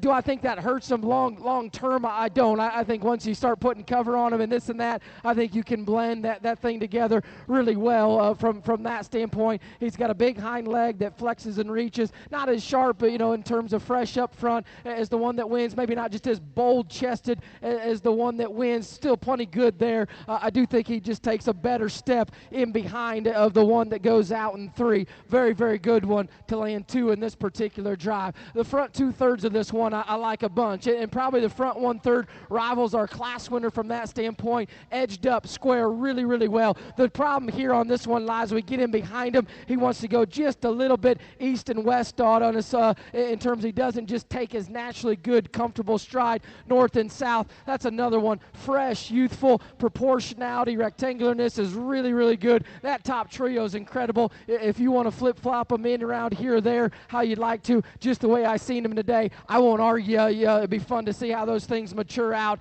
If they'd land in the same class down the road somewhere, maybe in February or March, if they flipped around or did whatever, I wouldn't be shocked. Very, very good trio on the top end there. I'm just breaking them down how I see them and setting priorities in this standpoint today. So I hope you can just appreciate that. What I see, just trying to describe the pigs the best I can, and then just going from there. So, we get out in 4th and 5th even. You run into some that are high-quality animals. They just ran into 3 really, really good type and kind of ones. That's a stout mug type of gill that's got an awesome hip and hind leg that goes. She's not there yet in terms of just punch and spread up high and internal body cavity. She's really, really nice, though, in terms of squareness, athleticism, what she does bring to the table. Love her hip and hind leg. I like her skull shape laid into her. She just needs a little bit more time on feed to come with some extras relative to those ones right up ahead of it. You come to the hog that comes out next. Patterns up good from the side, flattens a little bit on his front and rear foot, and then just gets flatter internally relative to those right up ahead of it in terms of internal cage and body cavity type and kind. Still high-quality individual that's got some bone and density laid into it. We got a calicoed up one that just needs more chest coming at us and maybe smooth out all the way throughout. Very good trio on the top end. Nice class. Congratulations to those exhibitors. Congratulations to those top 5 individuals in class number 24 of our dark crossbred market hogs. In 5th place, we had Berkeley Keelick. 4th place was shown by Easton Land. 3rd place to Kai Blunt. 2nd place, Cole Rains. And our class winner was Miss Adeline Pugh. Congratulations. Now moving on to class number 25.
Really nice place to start here in this particular drive. I absolutely love this thing, skull shape and jaw and ear set, and getting behind that. That thing's rolled up, top backed, and big, burly, and dense type one that's still athletic and mobile and can move. I think a logical place to start in this particular drive and class. Young Ladies Hog that comes out next. That thing's edged up high, proportions out it really well from the side. Needs to be a little taller at the point of shoulder. Needs to strengthen that front foot just a bit if we can. Then from there back, I think he's got a big pin set, square hind leg. Maybe doesn't go with as much authority from behind as our class winner in terms of the gait that one carries, but I think relatively good relative to laying second in this particular drive. The Calico that comes out in 3, we could offer a shot more exotic look up front. I think planes just a bit in terms of its head and neckline and look up front. I think length to height ratio is ideal. Shape up high is good. Squareness of hip and hind leg is good. One that we just need to make a little more exotic in its look, and then just maybe stout in terms of foot and bone relative to those right up ahead of it, but a nice one nonetheless to land in this particular drive. Young man's doing a good job here with his gilt that's coming out next. Shape and muscularity up high is really good. That one just in terms of, hey, where we're at from a gait. She wants to get a little east and west as we go. She's got a big upper pin set. She's wide and square from behind. Maybe doesn't always want to gather herself just proportionally from that standpoint. And ultimately for us, we could just stouten her in terms of her arm and her feature from that standpoint, but I still think a high quality nonetheless. This one, when you pull off to the side, you like a lot of things about. Again, tall shouldered, good length of body type of one, got a good hip and hind leg. Ultimately for us, coming right at us is the demise. We got to make her bolder, stouter in her front chest, square in her front knee, and just stouten her up in terms of feature, but like some things about. Get down the line here in the class. Same can be said for this one. We got to widen this one throughout. Gives it a tall shoulder, good look off to the side. We just need to stouten this one throughout. Good class winner. Congratulations.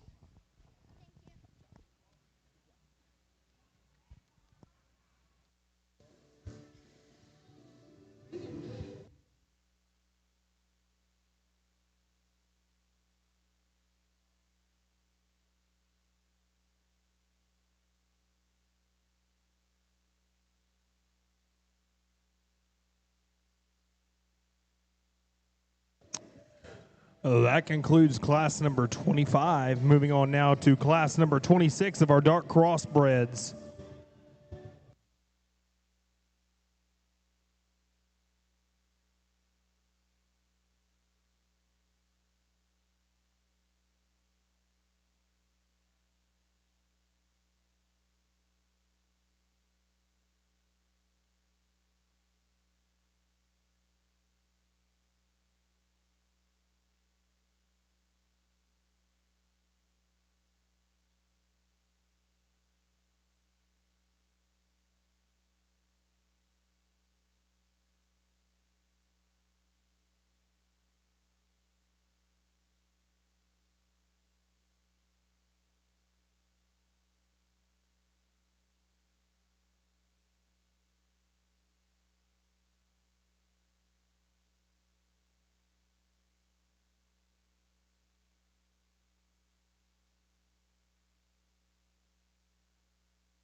There might be a little dust on the bottle.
Challenging class here as we get some differences up here on the top end, and I mean, I hate when judges say this, but there's probably not just a clear cut, hey, that one's got to go win this particular driving class. We've got some trade-off amongst them, and so you're just trying to find the one that totals out and you can live with to go ahead and start off with. I think the young lady here in front of us, that thing's as rolled up and shapely backed as anything in this particular drive, and ultimately that thing's hip and hind leg and squareness and secureness, excels in this particular setting. I'd like to strengthen that one's front foot and just freshen that one up from, just look up front from that standpoint. But, even though it flattens just a little bit on that front foot, it's still mobile and agile and rolls and goes. And so if we could fix and change maturity just a bit on that one and smooth and blend out just a bit, man, there's lots of quality and good packed into that one there. A nice one to go ahead and win this particular drive. The wide belted one that comes out next, the challenge that presents with this one is we just get a little out of whack from proportionality when we pull off to the side. If we could just bring this one together just a bit and allow that thing's top line just to level a skosh. You like that thing's chest coming at you. Probably prefer that one's look and freshness and youthfulness up front. And then ultimately that one gets just a bit stiltier out of its hind leg assembly and set. Good in terms of maturity and pattern and up high. Just some things we need to tweak and change to go ahead and push to say, hey, we want to class this particular drive and setting. Like a lot of things about the Black Hog coming out, especially off its rear end assembly in terms of squareness of hip and hind leg and reach. Pull off to the side, probably prefer this one's elevation and type and proportions as any. Ultimately for us, coming right at us, he's got to be bolder and be better. And then he gets a little crusty and cheeky and nondescript up there to the front end of his assembly from you. So all three of them on the front end, we present some challenges, and you kind of tweak and go and do what you need to do from that standpoint. And that's just kind of the way we lined him out there. Young man that falls forward in this particular drive, that hog's got to rock back in its shoulder blade and elevate from that standpoint. I did think just in terms of edge shape and squareness up high, hip and hind leg, we like that about it. Got to stouten up foot bone and feature to move up any higher as well too. Then we get on down the line here in some that, man, they just need more of them internally and throughout. Stouten them up, widen them out just a bit if we can. Nice class, challenging class, but those are always fun to kind of evaluate, really break down, sort through, and set some priorities. Congrats to those kids.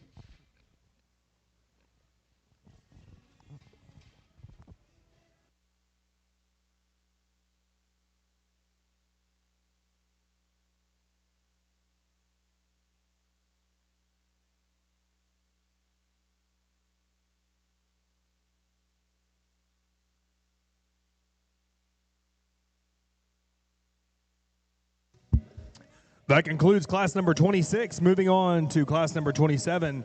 The top 5 individuals in class number 26 of our dark crossbreds. In 5th place, Aubrey Bowman. 4th place went to Caden Canyon. 3rd place was shown by Berkeley Keelick. 2nd place was awarded to Lindley West. And our class winner was shown by Addie Fee. Congratulations to those top 5 individuals. Have this upcoming class and one more of our dark crosses, and then followed by the champion and reserve champion selection of the breed.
good class of these things. I think we're 3-4 deep, and I think the challenge is, hey, what do you do 2, 3, and 4? And there's some things you can talk. A young man's hog comes out here. I mean, I don't know as far as where we're at in terms of show pig world and whatnot. And in terms of one that, looks like a show pig. That thing looks like he was born to be a show pig in terms of from his proportionality and his height to length ratio. He's got a stout skull, but it's still sharp in terms of his mug. It blends and ties out of the top side of his blade really, really well.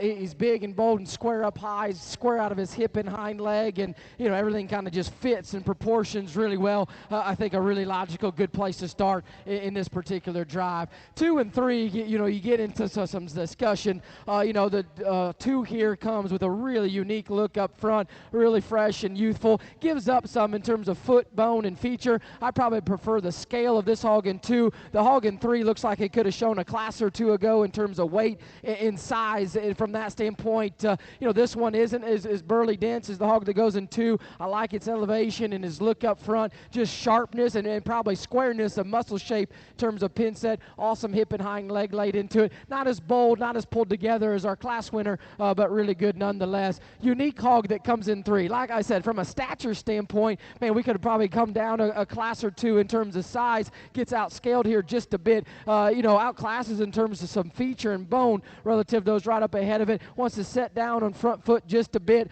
Wants to come in just a bit at its knee. Like the skull shape, like the density, skin and hair texture. Maybe rounds just a little bit more out of its muscle, out of its hip relative to those 2 right up ahead of it. But nonetheless, high quality one to land 3 in this particular class. The hog that comes out in 4, another one. Really, really appreciate the skin and hair texture this thing brings to the table. That's a stout mug type of one. Doesn't tie as well coming out of the top side of his blade. Really flattens a bit right there and almost concaves in terms of forerib shape. And then get behind it, we get a little squirrely the way we want to go out from behind, but you still appreciate the density, the texture that thing brings, and just the skull and extras. Squareness is good. Just got to tweak a few of those minor things if we can. Young man comes out in 5. Another one good at the ground in terms of squareness and just athleticism and skeleton. Another one, you don't want to harp too much on skin and hair texture. It's just where we're at in this deal. This thing gets a little, mousier about his hair and texture and extras from that standpoint. Needs to be stouter in its skull. Appreciate the shape and muscularity. Ultimately, we got to be denser the way that one's put together. Nice one, though, to land in 5. One that comes out next just gets too east and west as we get out from behind. Need to stout in terms of feature. Like the look and elevation up front. Like the muscle shape. Just got to tweak some stuff. Good class. Nice class winner. Congratulations to those exhibitors. Go do what you got to do. I'm good. Congratulations to class number 27 of our dark crossbred market hogs. In 5th place, we had Squirrel Sesame. 4th place was awarded to Sutton Smith. 3rd place was shown by Inslee Land. 2nd place was awarded to John Hernandez. And our class winner of class 27 went to Jake Duke. Congratulations to those top 5 individuals. Moving on to class number 28 of the dark crossbred market hogs here at the SynCity Showdown.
and a Britney song was on.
We got the young man here doing a whale of a job getting his solid black gilt twirled around the ring here, and I'm really enamored by this gilt. I think she's awfully good.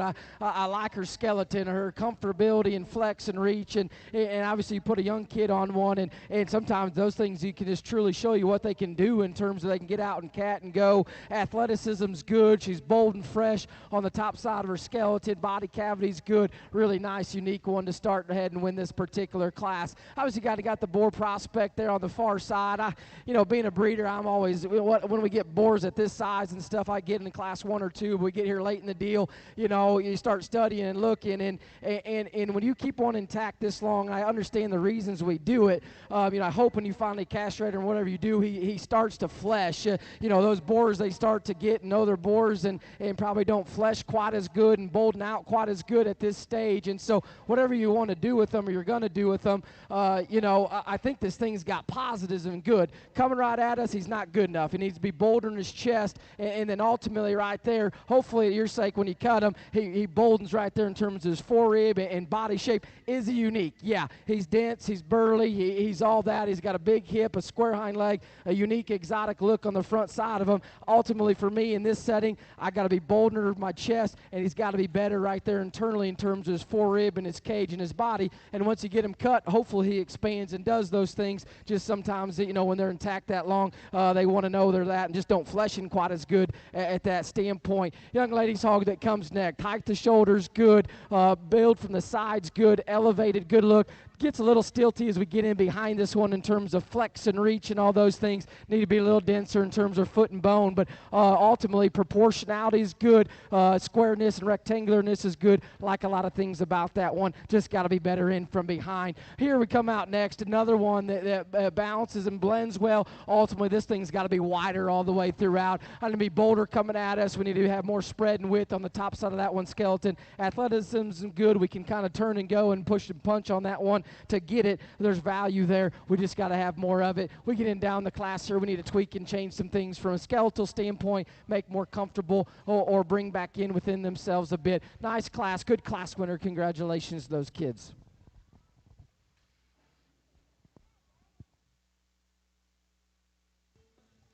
Congratulations to class number 28, top 5 individuals. In 5th place, Paige Dittmer.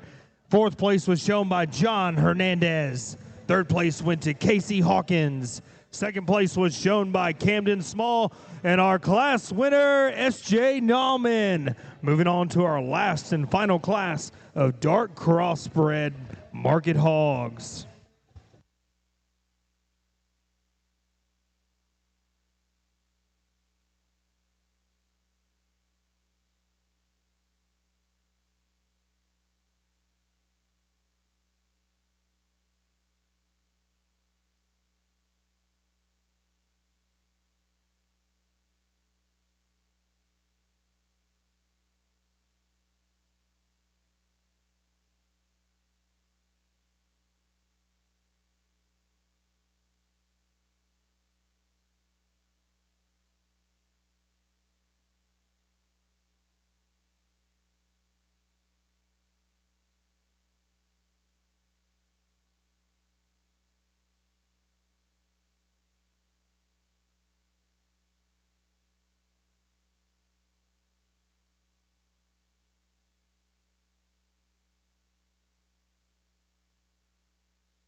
Just a reminder, at the conclusion of the dark crossbreds, give us about 30-ish minutes or so to set up everything for the grand drive, and we'll kind of let you guys know what's kind of going on as we're going and as we're getting closer to kind of get those animals ready to go for the grand drive. And those of you who got to watch it yesterday or last night, how cool that was. It's going to be just as cool today. So I cannot wait. It'll be fun, lights, smoke, announcing. It's going to be great, and it's all about these kids. So I want to thank everybody for sticking around for that. It's going to be something worth seeing. Thank you.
Good class of these things and a good way to end on this dark cross drive. I think getting this champion drive here in a bit, it'll get good just to kind of get them things back out there and see how they all kind of come together. A young lady right here in the black that's going to win. I think this one excels. This one's a little denser and stouter at the surface, get on top, and I really think that's where this one excels in terms of boldness on the backside of that thing's blade, just chub and midsection and body, big upper pin set and square hind leg that flexes and reaches and rolls and go. Just a shot more extension and look and exoticness on the front 1/3 of that body skeleton, length of hip, reach and steps really good. Really nice one to win this particular drive. One that comes in two, one that fits together well just in terms of squareness at the surface, squareness up high. That one's not quite as elevated and exotic out front, and then relatively get right inside of it, flattens just a bit. Not bad, especially at this size, but relative to our one that wins this particular driving class right there in mid-body and section. Square hip, square hind leg. Didn't maybe read this one to be as truly burly and stout and dense in terms of foot and bone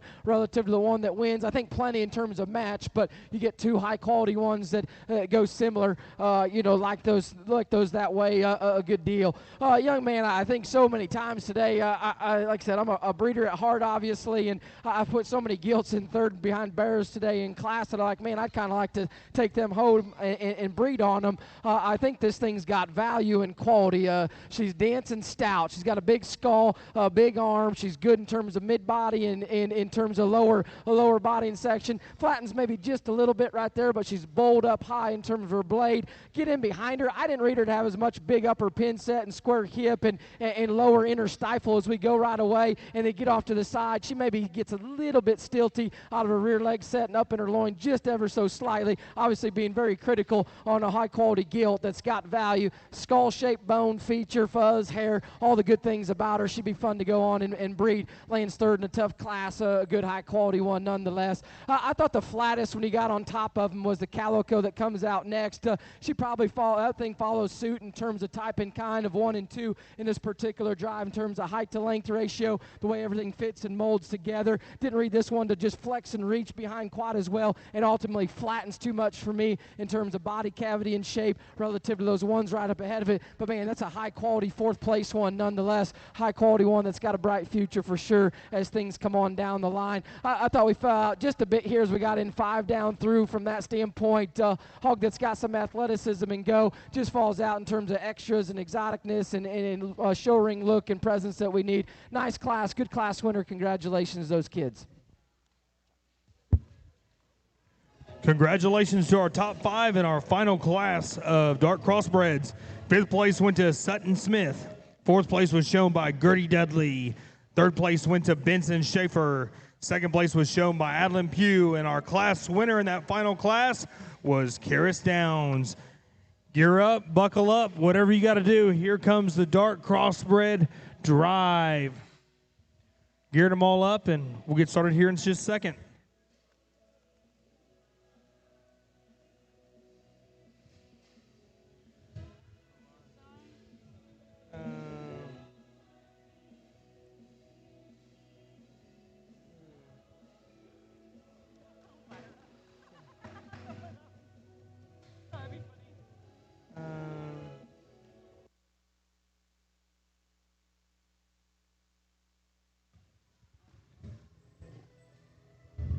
Coming out first, we've got Kai Blunt.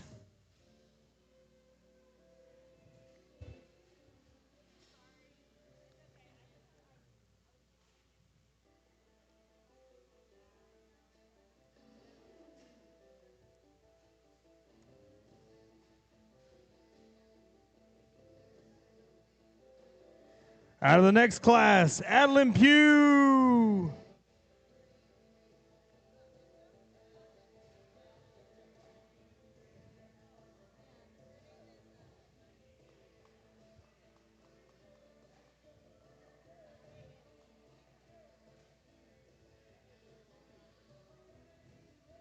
Class 25, Sutton Smith.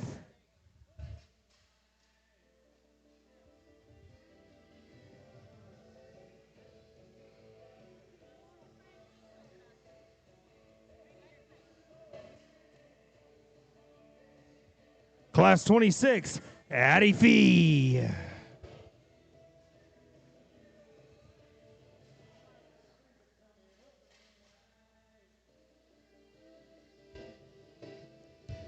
Next class, Jake Duke.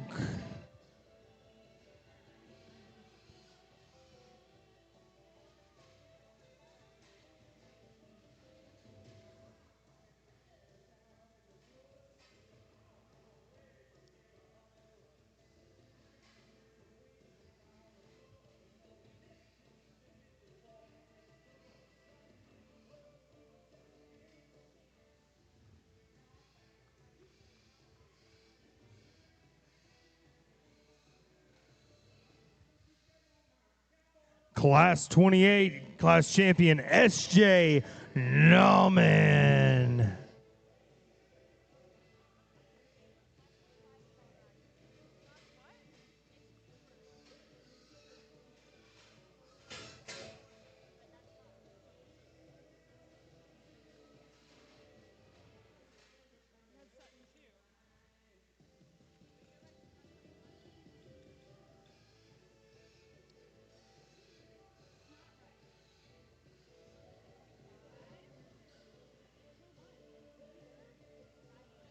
And in our final class, Karis Downs. Help me give these individuals a round of applause and a very deep, dark crossbred show.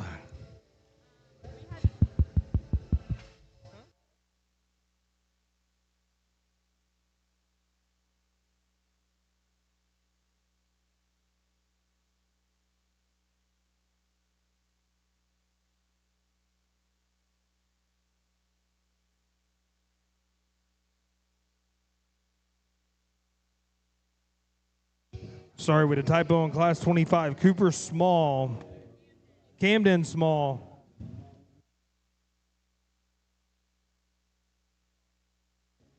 Sorry, we had a typo up here on my list here.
Well, if you all would, put your hands together out here for our dark crossbred exhibitors. The dark cross deal's been real good, and I know we've got the Green Drive here in a minute. I'm sure there's people are going to pack up and maybe head out or whatnot. So if you would, put your hands together for Matt and the Murdochs and everybody that put this deal on this weekend.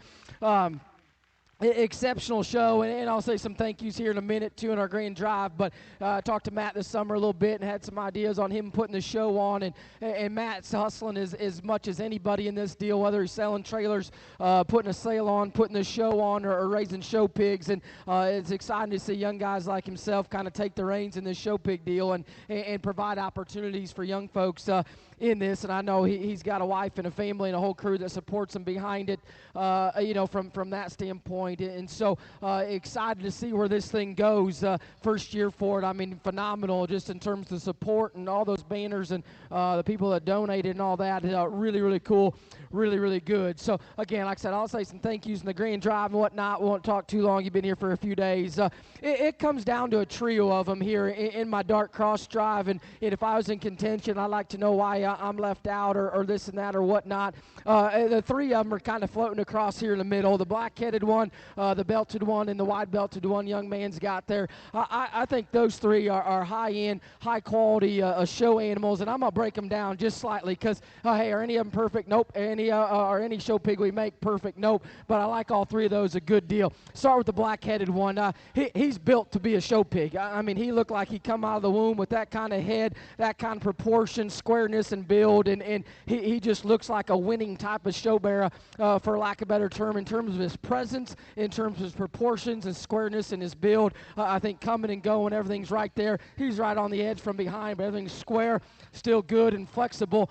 You ask yourself, hey, is that just the densest animal we've seen all day? We can do some things with their hair, and he's got enough hair, so visually he looks a little denser than maybe he actually is, which is all good. It's part of what we're doing nowadays. I get it. And so that's where you question yourself on that one. But man, that thing's built like a winning show animal, in my opinion, from his snout and his skull and his jaw, from there on back. Real good. The wide-belted one right here, his front 1/3 assembly is awesome. His skull shape and his jaw and his presence, really good. Proportionality is awesome. I like his front arm. You get into his hip and you say, hey, is it quite long enough? And does he step just good enough? Just as nickel rigid out of his rear hock structure right now today is where I read him. But man, as that thing softens down, and so many of them at this size and age, as they get bigger and put some fluff and weight on them, it seems to soften and be a-okay from that standpoint. And so, maybe don't worry about that as much long term, but this is where he's at today. And then the young lady there in the purple stripe to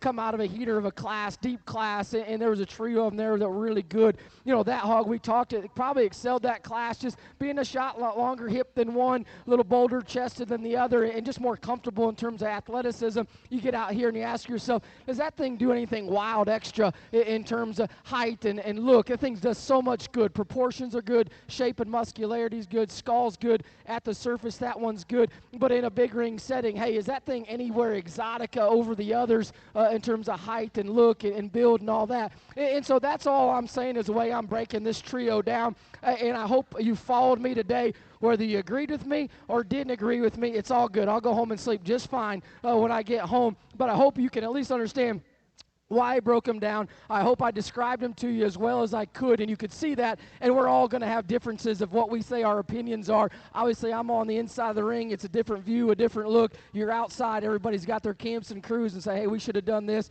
should have done that. So, hey, that's the way I break them down. I think the one that just hits me the hardest is, man, you go home and be like, I want to try to make show bearers that look like that, have that kind of presence, that kind of build, and just skull and look and rectangularness and proportionality. Young man's black-headed hog is going to win this particular drive. Congratulations. Congratulations to Jake Duke with your champion dark crossbred.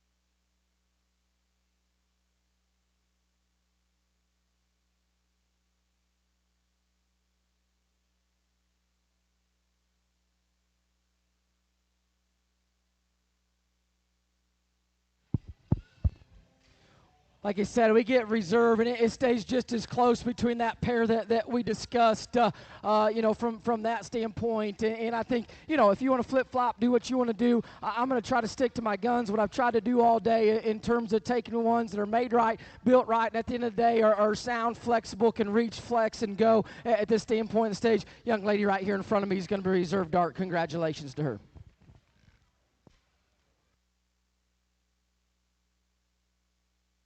Congratulations to Adeline Pugh with your reserve champion dart cross. Give us about 20, 30 minutes to kind of get everything set up, y'all. If you guys can stick around for these kids, that'd be great to help support them. It's a big deal to get to this point. So looking forward to a great grand drive here shortly.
Hey, while they're standing right there, everybody give the Murdoch family a round of applause.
Just kidding. Whether it's ex-show families that are here helping us, Whether it's interns, we've got Brandon Gunn and Clancy that flew in from Colorado. Brandon was my judging coach. This whole thing doesn't work without the relationships that we've made with friends and family, and I can't say thank you enough. Our show families, obviously, we have a giant crew here, and us being able to do this and follow this vision and be able to give back to the kids like we spend money through the syndicate with San Antonio and Austin, allowing us to fully focus on the show and them handle 100% of their own business has been a dream. And so if you'd give a round of applause for just every single person that had a part in making this successful, because I think it was incredible. Lastly, the only thing I'll say is that my wife's an absolute rock star. I'm over the moon. I outpunted my coverage. Obviously, everybody knows that just by looking at us. But she doesn't get the spotlight she deserves because she doesn't want to be in the spotlight. And she's kind of a reserved person until you get to know her. But I might be the face of it, the uglier face of it, but she makes everything roll and keep moving. And none of this happens without her. So I'm very appreciative for that. The last and final thing I'll say is the reason the Grand Drive is over the top, the reason that all the theatrics and the smoke and the lights and the Jumbotron is, it doesn't matter if the show's 40 head or 400 head. I firmly believe that it is very, very tough to get to the Grand Drive. If there's a smaller show, we've all been there where we might not have the right guy sorting them, and so it might be just as tough to get along at a bigger show. And so we wanted to make this deal about the kids and pump it up and make them feel special and do something a little bit different. And honestly, I wish this is how it was at San Antonio and Houston and every single major show that we went to. So we're going to take a little extra time. Obviously, I know it's Sunday. Everybody's drained. A lot of people are gone. But if you'd get a little second wind and give these kids the amount of exposure, the amount of excitement they deserve. So that's all I'm going to say. I'm going to turn it over to Landon, and I appreciate everybody coming out.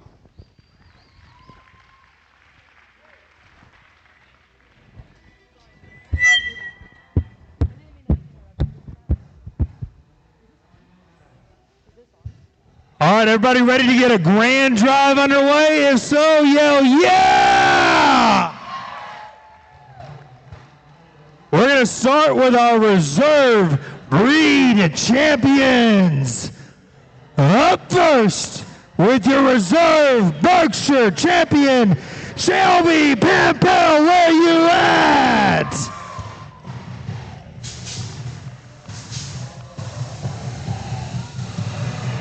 Our reserve champion, Duroc Market Hog, Brooks McKinley.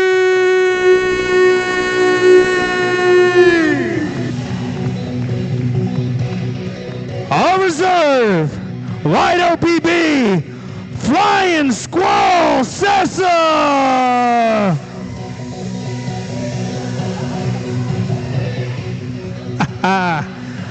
Our reserve champion, Dark OPB, Brooks McKinley again. Here we go, Brooks. Our reserve champion, Hampshire, with a good one, Miss Adeline Pugh. Come on down.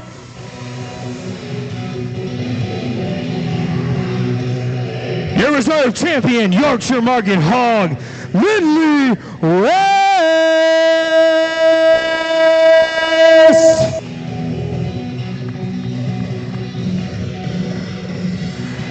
Let's bring out that reserve light cross, Benson Schaefer. Attaboy, Benson.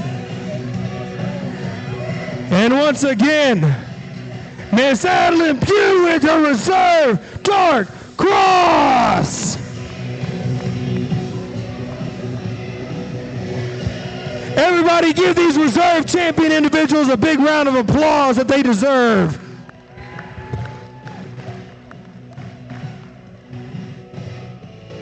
And now, without further ado, the number one pig of the day for each breed champion. We're going to start off with our Berkshire champion, Brian Camarena.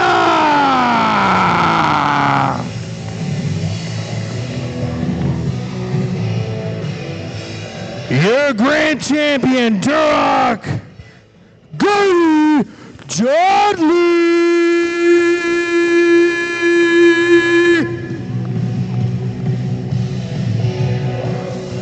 Your champion, White OPB, Riley Wagner, where you at?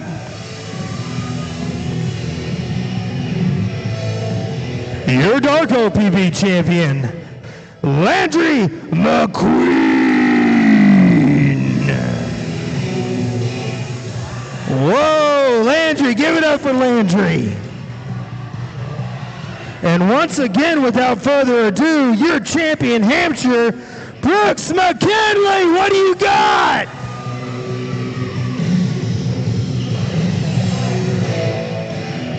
Your champion, Yorkshire Market Hog, Braden Forts.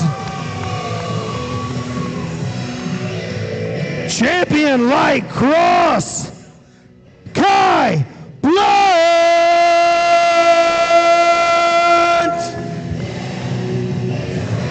And last but certainly not least, your champion, Dark Cross, Jake Duke.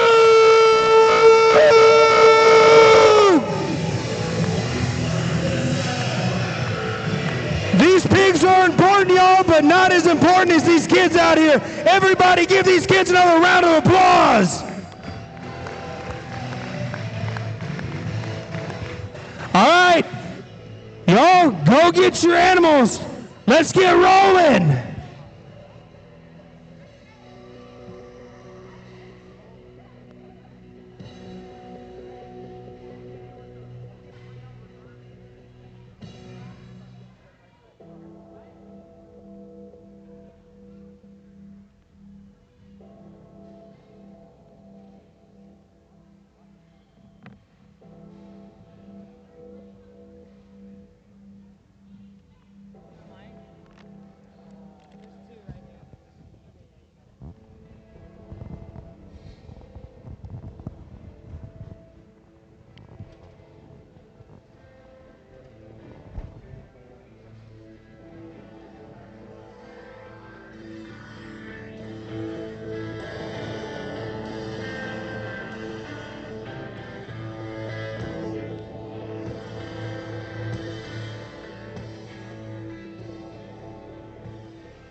All right, without further ado, the main event of the weekend, here we go. We're going to start with our reserves. We've shown off the kids. Now we're going to show you all the hard work they have behind that stick.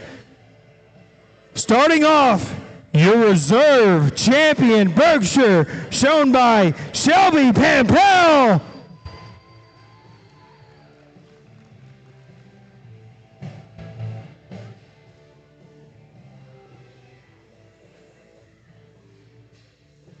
Your reserve champion, Duroc, Brooks McKinley.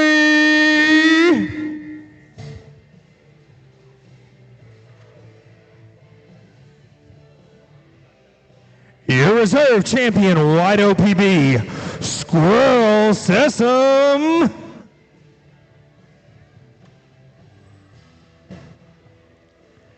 Your reserve champion, Dark OPB, Brooks McKinley.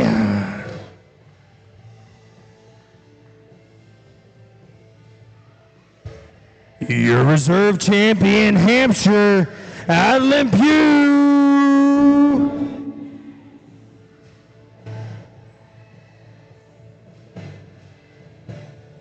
Your reserve champion, Yorkshire Market Hog, Lindley West.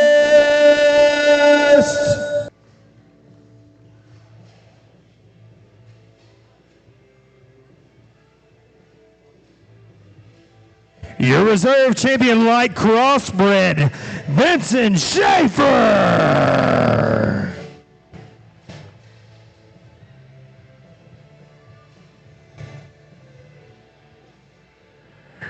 And rounding out the reserve champions with her dark cross, Adeline Pugh.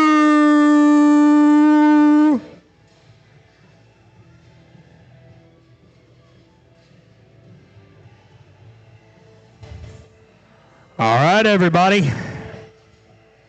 Those are your reserves.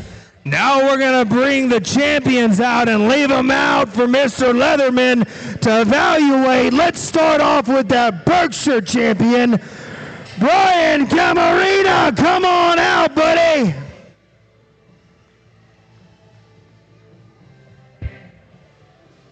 You're very good champion, Duroc Red One, Gertie Dudley.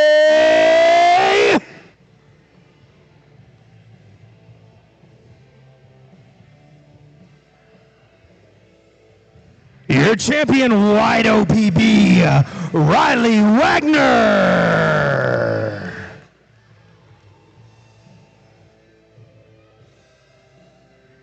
Your OPB Dark champion, Landry McQueen.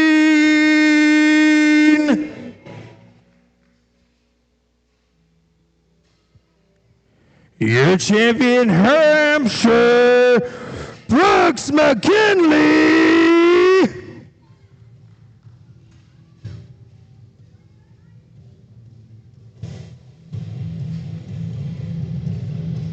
And your champion, Yorkshire Market Hog, Braden Forks. Come on down.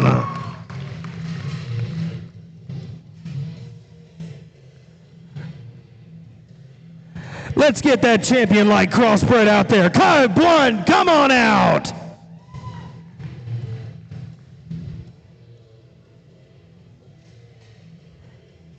And rounding out the final breed, your champion, Dark Cross, Jake Duke. Everybody give these champions another round of applause and what they deserve. Let's hear it from them.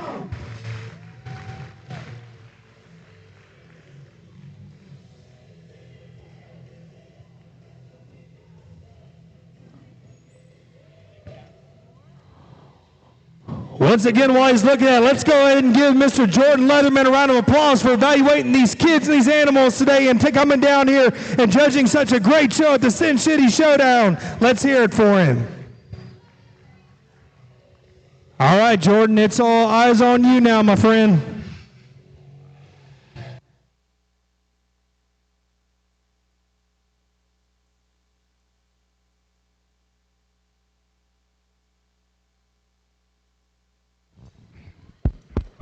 Well, again, like I mentioned a bit ago, I certainly appreciate the honor and the hospitality and the opportunity to come down through here and sort through your young kids in this incredible event. I know you have before, but you know what Matt's doing, and him and his wife and his crew, and you know, we got guys like Blake Kennedy here and young guys in this deal. I'm not the young guy anymore. I'm starting to get on the old side of all this, and the energy these guys bring to the table, what they're doing to prop this industry up and take it to another level is absolutely incredible. So if you would, for all the ring help, all the the Landon and the folks announcing, everybody that put this weekend on for y'all to exhibit your animals, give them another big round of applause for me, if you would. certainly no easy task putting anything like this on. I hope you understand the what it takes, financially to put something like this on, and then just physically, when they're trying to raise kids and raise families and this and that, and got a whole bunch of other stuff going on.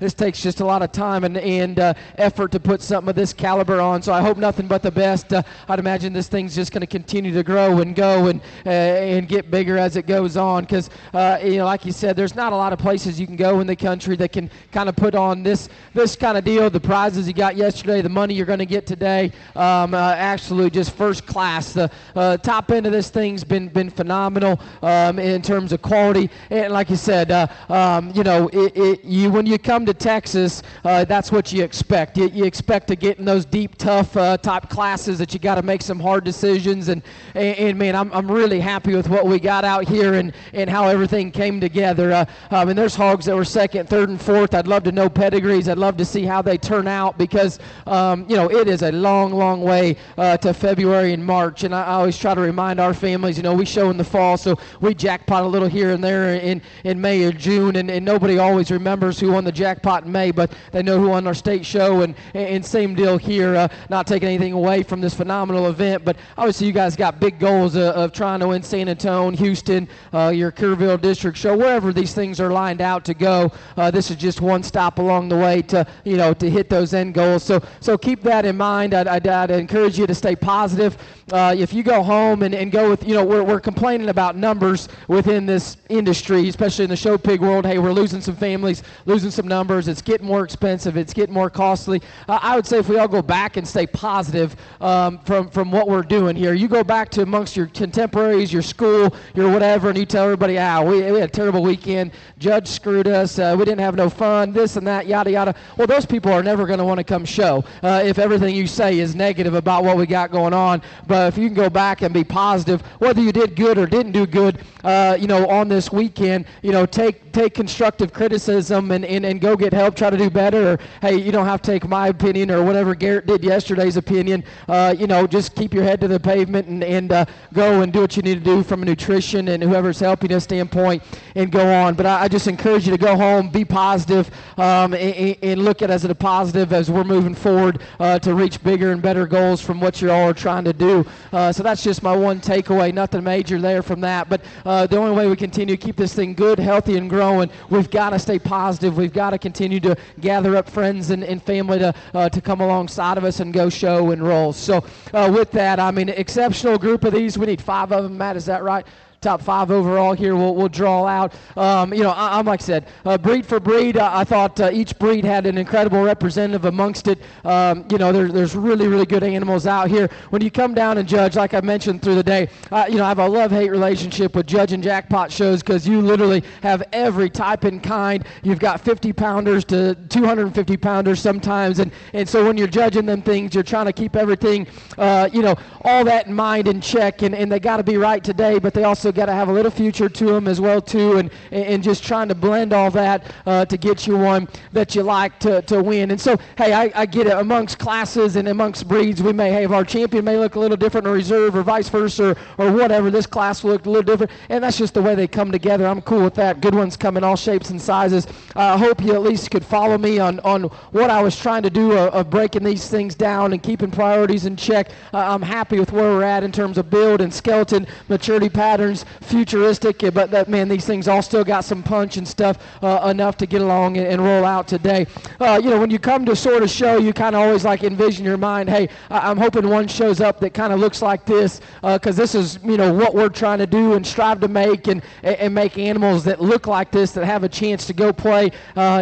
Obviously Texas is the epitome. I grew up in Indiana in the Midwest. I now reside in Arkansas. I've been across the country, and it does not matter where you live in the country. No offense to my buddy Blake over here. I know the Okies are going to say one thing, but I'm telling you, when I grew up 30 years ago starting to raise these things, it was all about Texas and the Texas majors, and that is the absolute epitome of where we're trying to reach in this deal for anybody. At least I know any breeders, at least I know on my end, winning a Texas major, these big ones, is the goal, and they've got to make them extra good, extra special to do that. You guys are at the forefront of what everybody's chasing across the country. And I think there's some of these in here that I would certainly think can go play at a high level wherever their endpoint ends up at. There's one for me that rocked my boat the minute they come into the ring. I think incredibly hard. We talk about hard to build, hard to make livestock. I would say this one's incredibly hard to build and make. Where we're at, where we're heading, this thing's pretty timeless. Would have been good a while ago. I think it'll be good in the future. To make them this stout mugged, this dense, and this right in their maturity pattern. You know, everybody talks, hey, we want them elevated, we want them tall shoulder, we want them good looking, but we also don't want to give up skull, we don't want to give up feature, we don't want to make them straight fronted, we don't want to do this, do that. I think this thing's skeleton's impeccable. I think he's got an incredible look, shape, muscularity, everything's dead on. I can't wait to find out what he is, and I hope for this young person's sake they have a bright future with him. I think this thing's extra special. Hampshire's your champion. Congratulations. Congratulations to Brooks McKinley with the grand champion Market Hog here at SynCity Showdown. Bringing out your reserve champion, Hampshire, Adeline Pugh.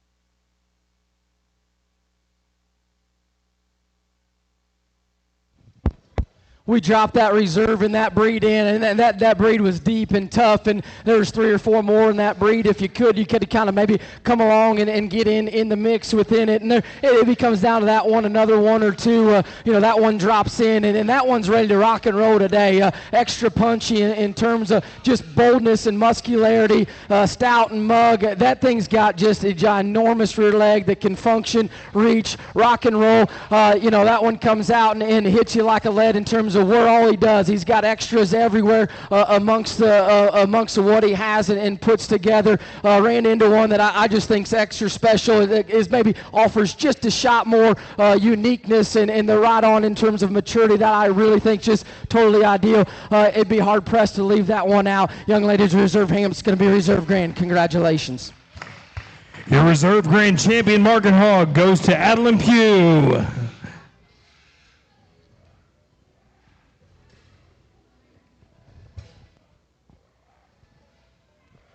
We drop in for 3rd overall, and there's another one. I think I talked and deal. Built to be a show pig, looks like a show pig. Does he match up just in terms of extras of density as that champion, and certainly not the reserve. But man, you can't hardly draw one up any better. Incredible silhouette, awesome skull, awesome skeleton laid into this one. Be excited to see where this one lands and goes throughout your dark cross. Will be 3rd overall. Congrats.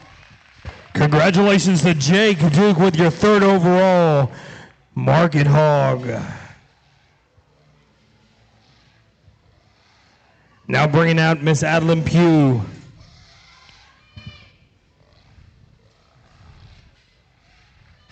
We get in for 4th overall, and there's another one I like a good deal. Hard to make this particular breed or whatnot, or whatever you want to classify it is, to have that kind of extra just density, skull, bone, feature, fuzzy, hairy, dense, stout, square made throughout. Them things are really hard to put together and have that kind of extras and still say square and good. Young man's like cross will be 4th out. Congratulations. Kai Blunt with your 4th overall Market Hog.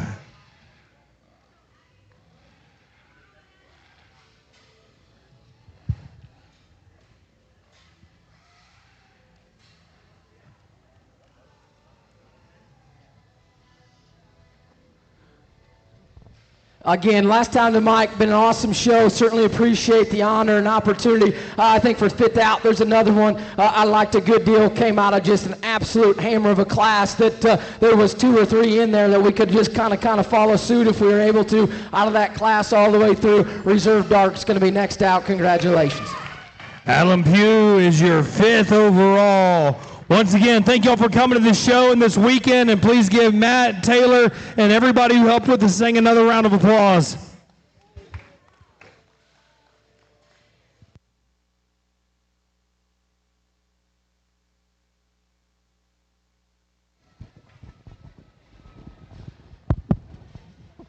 All righty. The grand and reserve overall, I believe I told you, but I need to know exactly how to make your checks out to, so you can find my wife, Taylor, and figure out exactly what name you want on the physical check that you'll be able to take to the bank. Top 5 overall, I'd really appreciate it. Obviously, if you go take a backdrop with AC, and then breed champions and reserve breed champions. If you're here, if you haven't taken a backdrop yet, we'd appreciate it if you do so. Again, we can't thank everybody enough. I think it came out incredible. We're going to do it again next year, hopefully the same weekend, and hopefully everything just continues to grow. So thanks a bunch, and let us know if y'all have any questions.